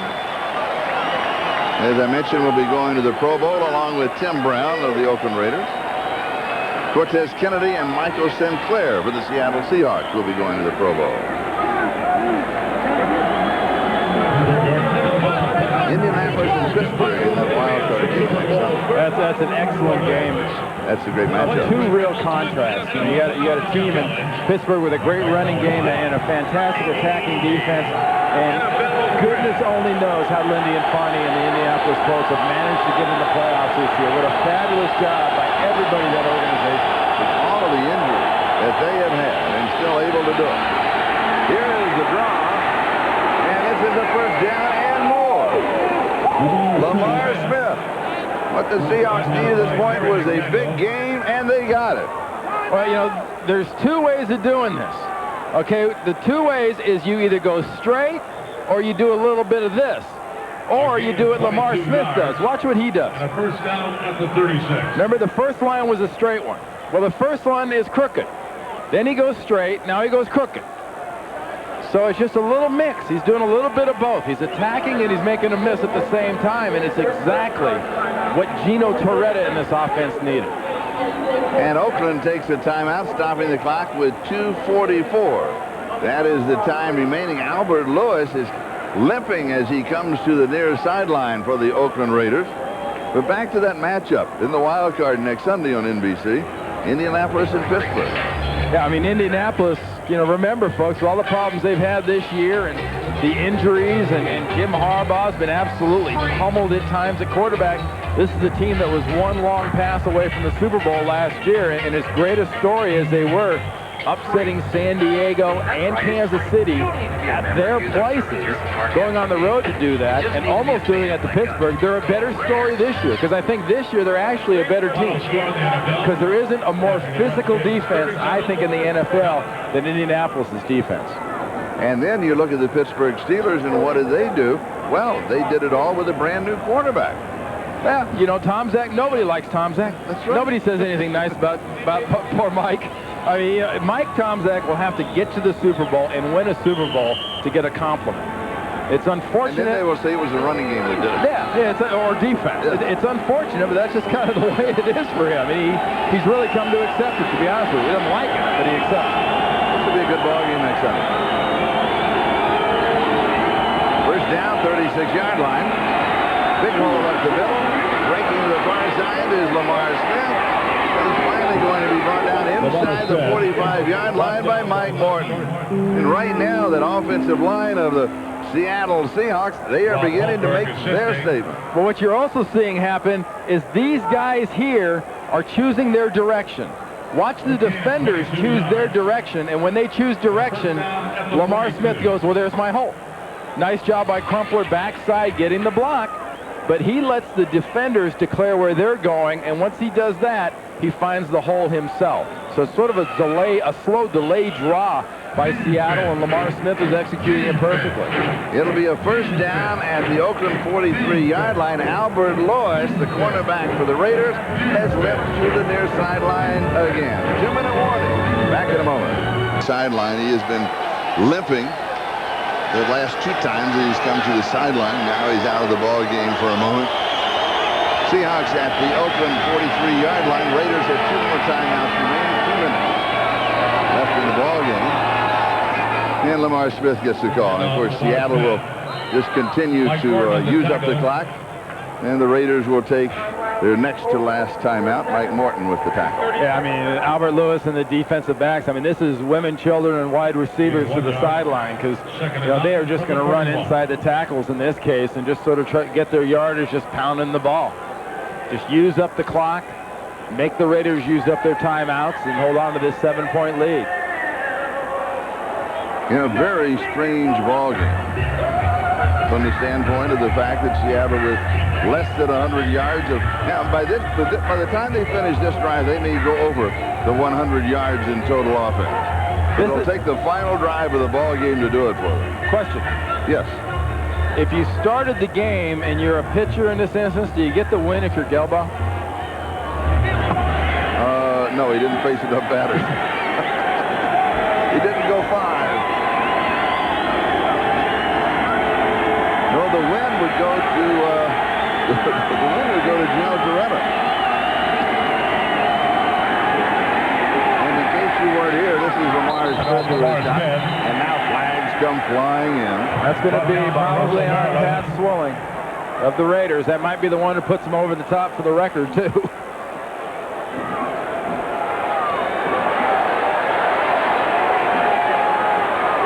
And meanwhile, the pushing and shoving and the arguments continue.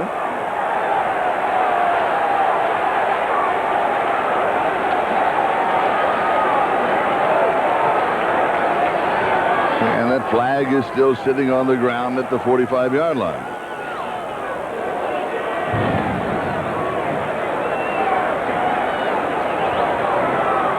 Here's the call. Personal foul on the offense, number 52. They've hit after the ball is dead. A continuing action foul. Repeat, second down. Now on Kevin Mawai. And that's a penalty left side of the screen here. Watch 52. Coming in against Lorenzo Lynch. Right at the end of that play. Puts a pretty good decleater on Lorenzo Lynch. And that's why Pat Swilling came after him.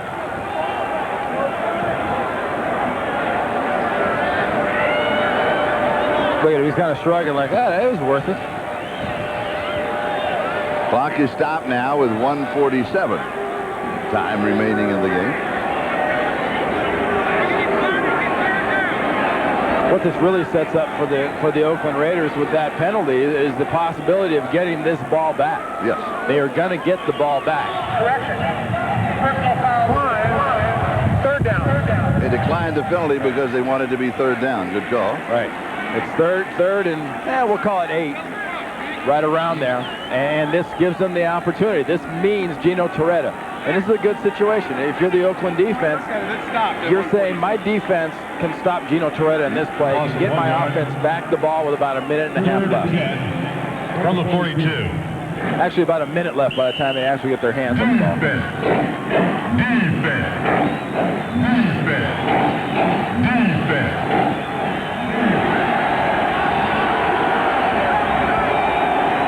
Third down. Ricky Paul is the motion man. And Lamar Smith just seeing if he finds anything at all as far as running in is concerned. Now the Raiders will take their last timeout as they stop the clock with 1 minute and 36 seconds left in the ball game. So they'll have plenty of time. Well, remember, Billy Joe Holbert had to finish the Raiders game last week against Denver with a 2-minute drill and was intercepted, couldn't quite pull that off, and that's pretty understandable for a guy that probably hasn't run that in practice very often. How many 2-minute drills do you think David Klingler has done lately? I mean, the last 2-minute drill David Klingler did in a game might have been for David Shula at the Cincinnati Bengals. I think you're right.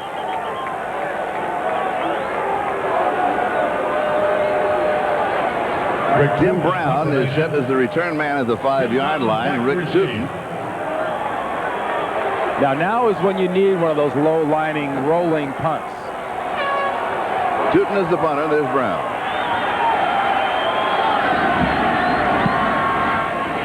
He's kind of a little boost. Taking it to the 9-yard line. 91 yards away for a touchdown and an extra point to tie it, or touchdown and go for 2 for the win. Well, you got a minute and a half and you have no timeouts. So that is the scenario on this, the last day of the regular season, the last day of the season for the Seattle Seahawks and the Oakland Raiders, and the Seahawks are out in front 28-21. You know, normally you'd say, well, gee, now they're going to have to go into 2 minutes. But remember, they haven't been using a huddle very much the last couple of possessions anyway. They've been functionally in a 2-minute offense for the better part of the fourth quarter.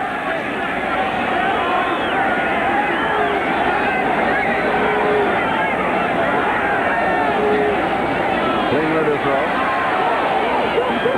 Far side, and it is pulled down by Tim Brown. Nice grab. Number 90 on the year. He finally got off that 89 number, and that was a nice throw by David Klingler. First time in Tim Brown's NFL career that he's had 90 receptions.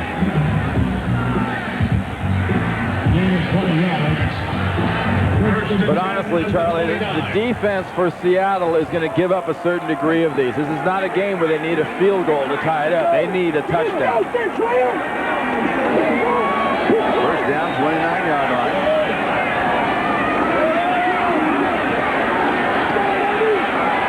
Klingler is going to be sacked. They will pull him down. That will stop the clock momentarily on the sack. Philip Daniels gets the sack.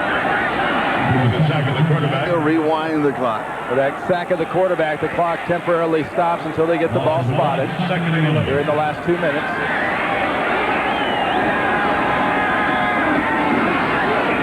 And Klingler has all the room in the world. He just lowers his helmet.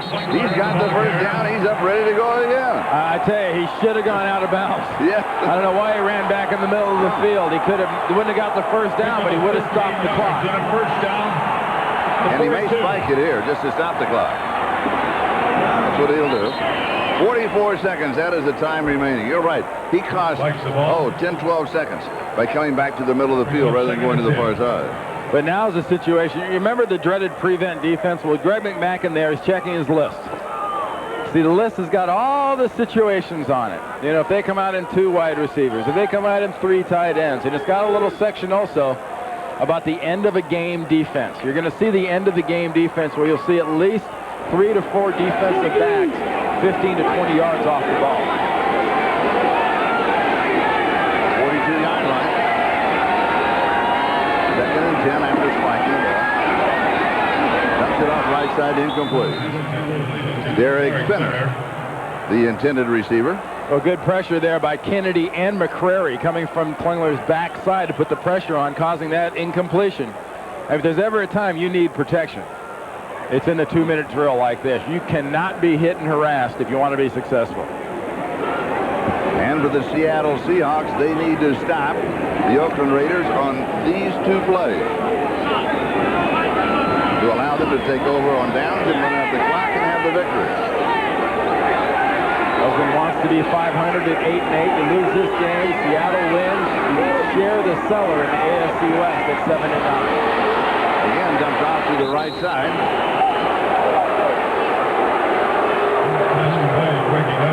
Ricky Dudley was there. Jay Dudley on the tackle. 4th down. Now you're seeing that end of the game defense.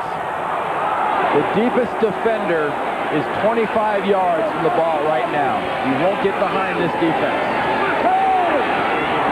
And it is incomplete.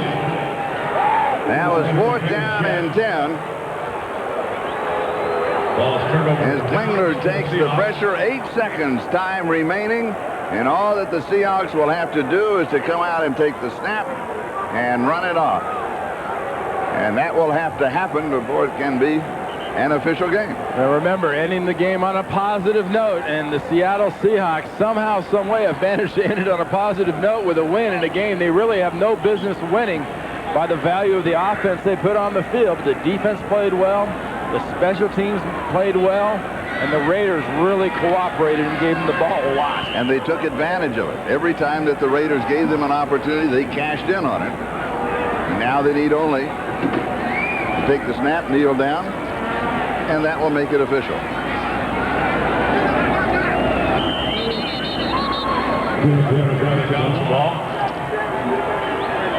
And we take the count down to 000 to make it official. And that is the final score. Seattle 28, Oakland 21. Back in a moment. 21. Ladies and gentlemen.